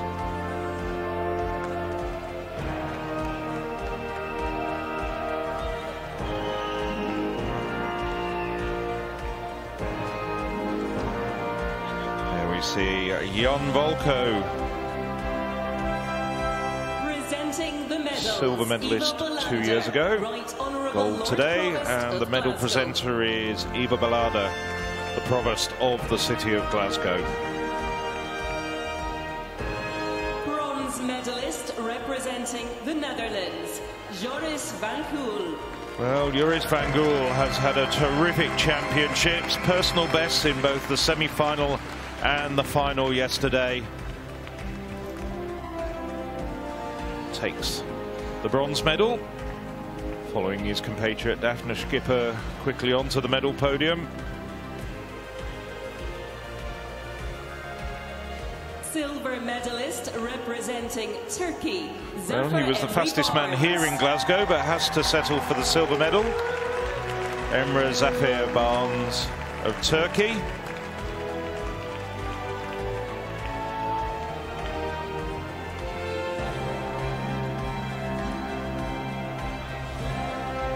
Everyone getting a commemorative Scotty, the mascot of these championships. Gold medalist and European indoor champion. Gold and the European indoor champion. Just Slovakia's second ever European champion as an independent republic. Jan Volko, 22 years of age. A terrific run. Become his country's first gold medalist since 2007.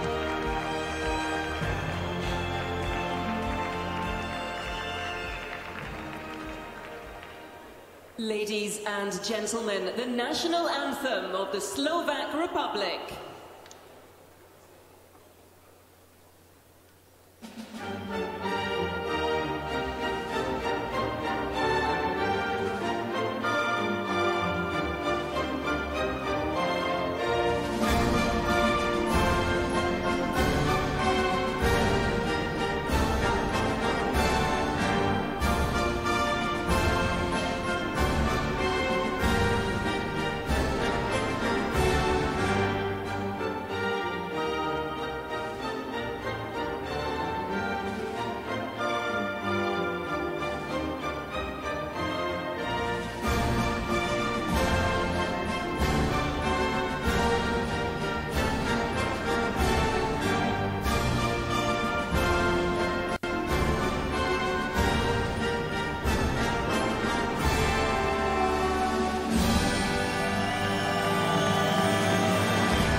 Well, you just saw a sight of the Slovak team, all of them, nearly all of them staying here to commemorate Jan Volko's gold medal. It's been 12 years since the Slovak national anthem has been heard at the European Indoor Championships.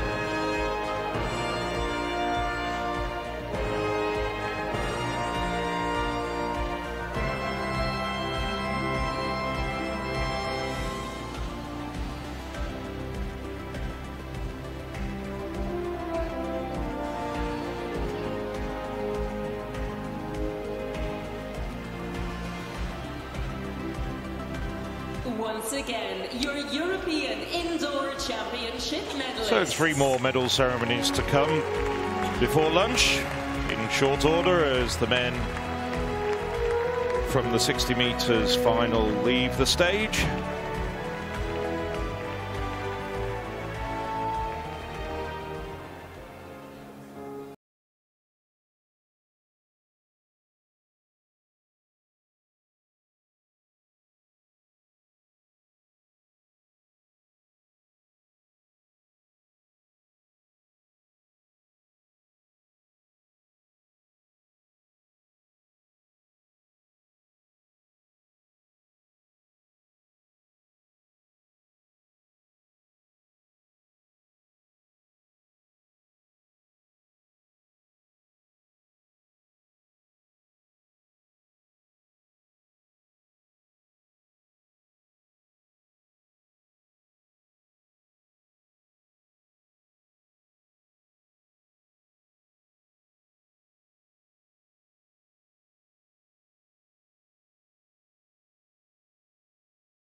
To Turkey on the border of Asia,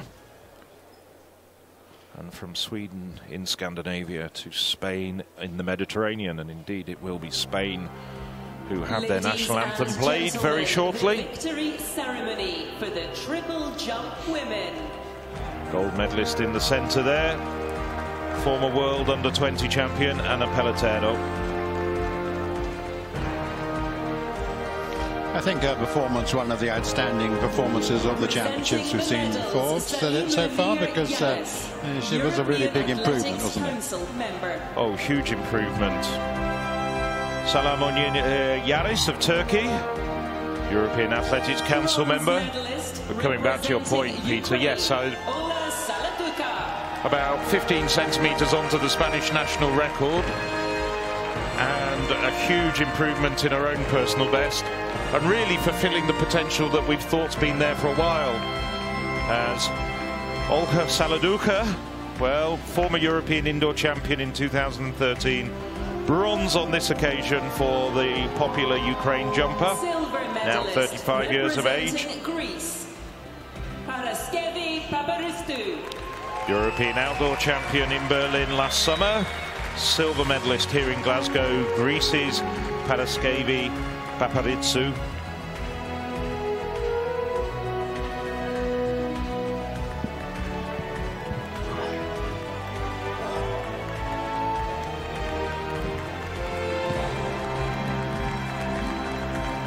Delighted with her performance, a personal best indoors of 14:50. But gold goes to Spain. Anna Pelletero, exuberant winner.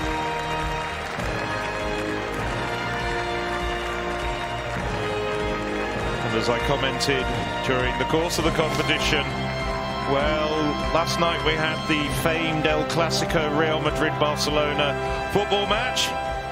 Barcelona winning 1-0. But I think this woman might even nudge them off the front pages of the Spanish sports dailies. The national anthem of Spain.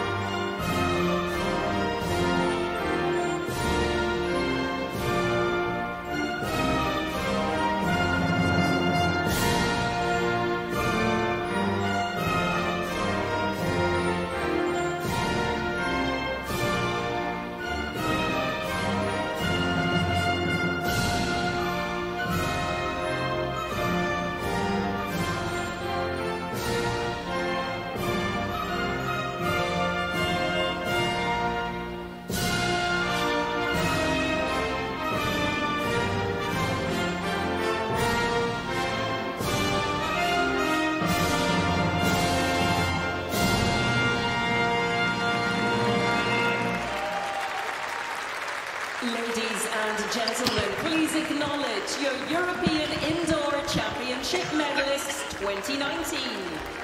Confirmation there of the medalists. Anna Pelletero winning in that European leading mark of 14.73.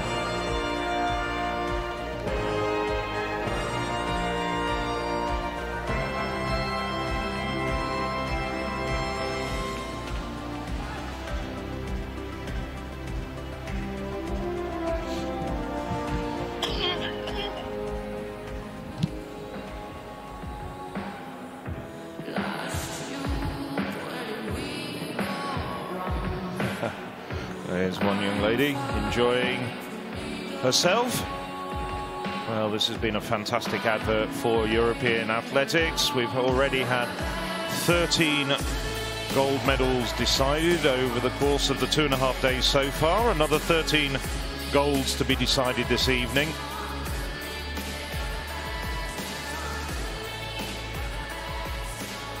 There's the photographers making sure that they get a good look at proceedings.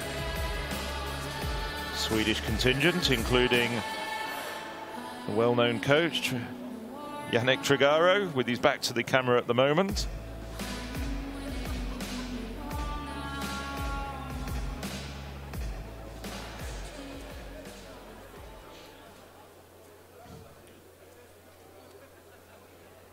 So now we get ready for the men's long jump medal presentation.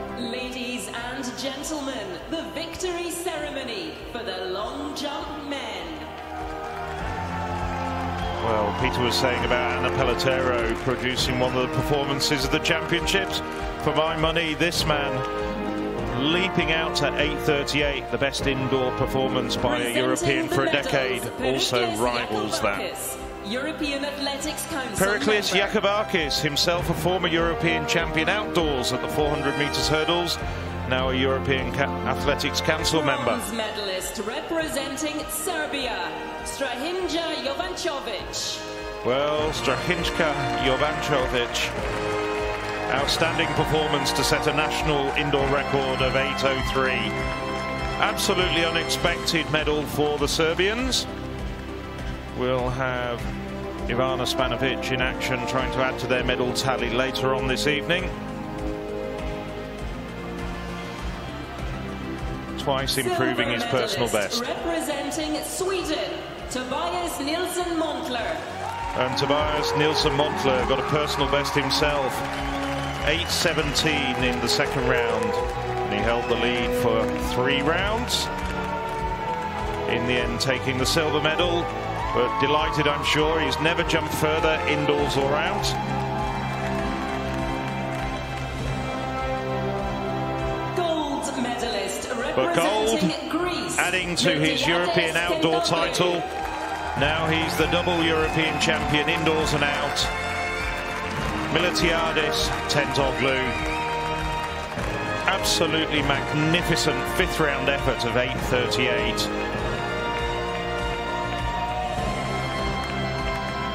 As I said, the best performance by European indoors for a decade. Ladies and gentlemen, the national anthem of Greece.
Well, I'm already looking forward to the summer to see what this young man, just 20 years of age, can do when he comes up against the likes of the South African jumpers, there's two very good South African jumpers, Echevarria of Cuba. I'm sure we're going to be seeing some fantastic performances from him as we get towards the World Championships in Doha at the end of the summer. In the meantime, he's also expected to contest the European Under-23 Championships in July in Gävle, perhaps adding to his European Under-20 title from 2017. He'd have the full lot, indoors, outdoor senior titles. And since the European Under-20s comes after the Under-23, he could be the reigning European age group champion in both of those categories at the same time.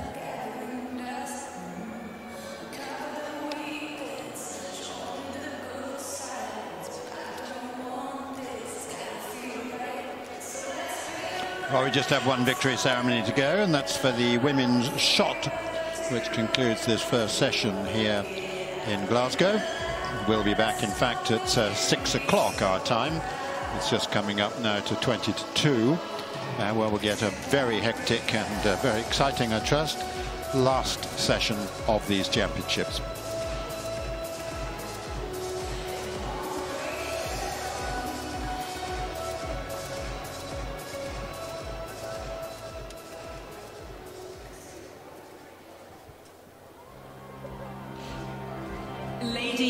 Victory ceremony for the women's shot.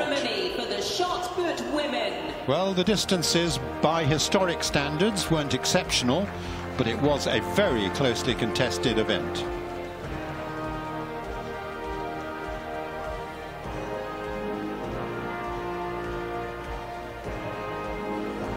Presenting the medals, Susan Aitken, leader of Glasgow Susan City Aitken, Council. the leader of the Glasgow City Council, to make the presentation.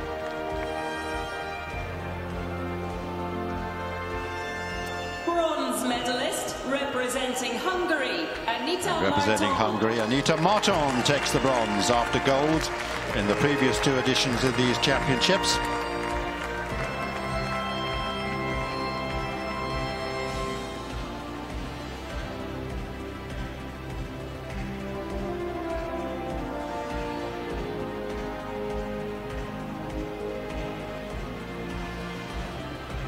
Marton with the season's best of 19 metres and the silver after a previous gold and silver at these championships. Christina Schwanitz from Germany, 19 metres 11. The lead kept alternating and she held that for a while, but in the end was beaten by just 1 centimetre. So after third in 2015 and second in 2017, this time the champion, Radislava Mavrodiyeva of Bulgaria. 19 metres 12 for an outright personal best.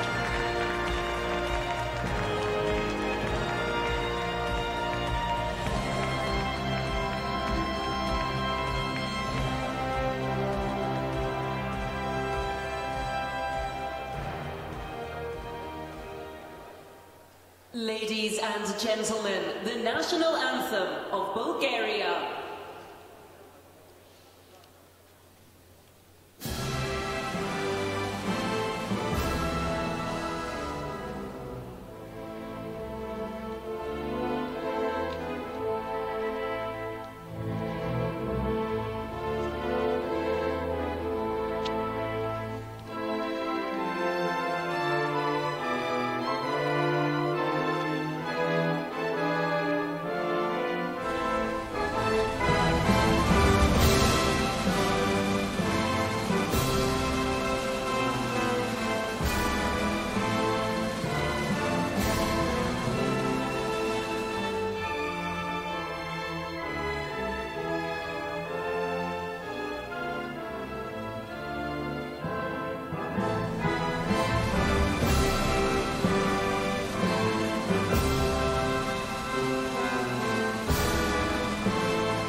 Ladies and gentlemen, please acknowledge your European Indoor Championship medalists 2019. So that's our final victory ceremony of the morning, or the first session. It's into the afternoon now, isn't it? We've got a very busy session this evening, and we've got medals galore because it's finals all the way this evening. And plenty to look forward to. I think the highlight for the crowd will surely be Laura Muir in the 1500 metres. But for us fans, Phil, there's an awful lot more to go. Let's just take a check on how we're doing so far, in fact, in terms of the medals. Poland leading with 3 gold and a silver. Britain have 6 medals, the most of any country, with 2, 2 and 2. Norway, of course, with 2, and looking to Jakob Ingebrigtsen to add another after that. And good to see, as always, that the medals are spread out amongst a whole range of European athletics. Right the way down to 14 nations there. So we've thoroughly enjoyed this session here, and we've seen 3 field event finals, unusual for a first session, but we've seen the sort of action that we've expected on the first couple of days, and we really are looking ahead to this evening's action. We start here at 6 o'clock, so from Finn Minchell and from me, Peter Matthews, farewell until then from the Emirates Arena in Glasgow.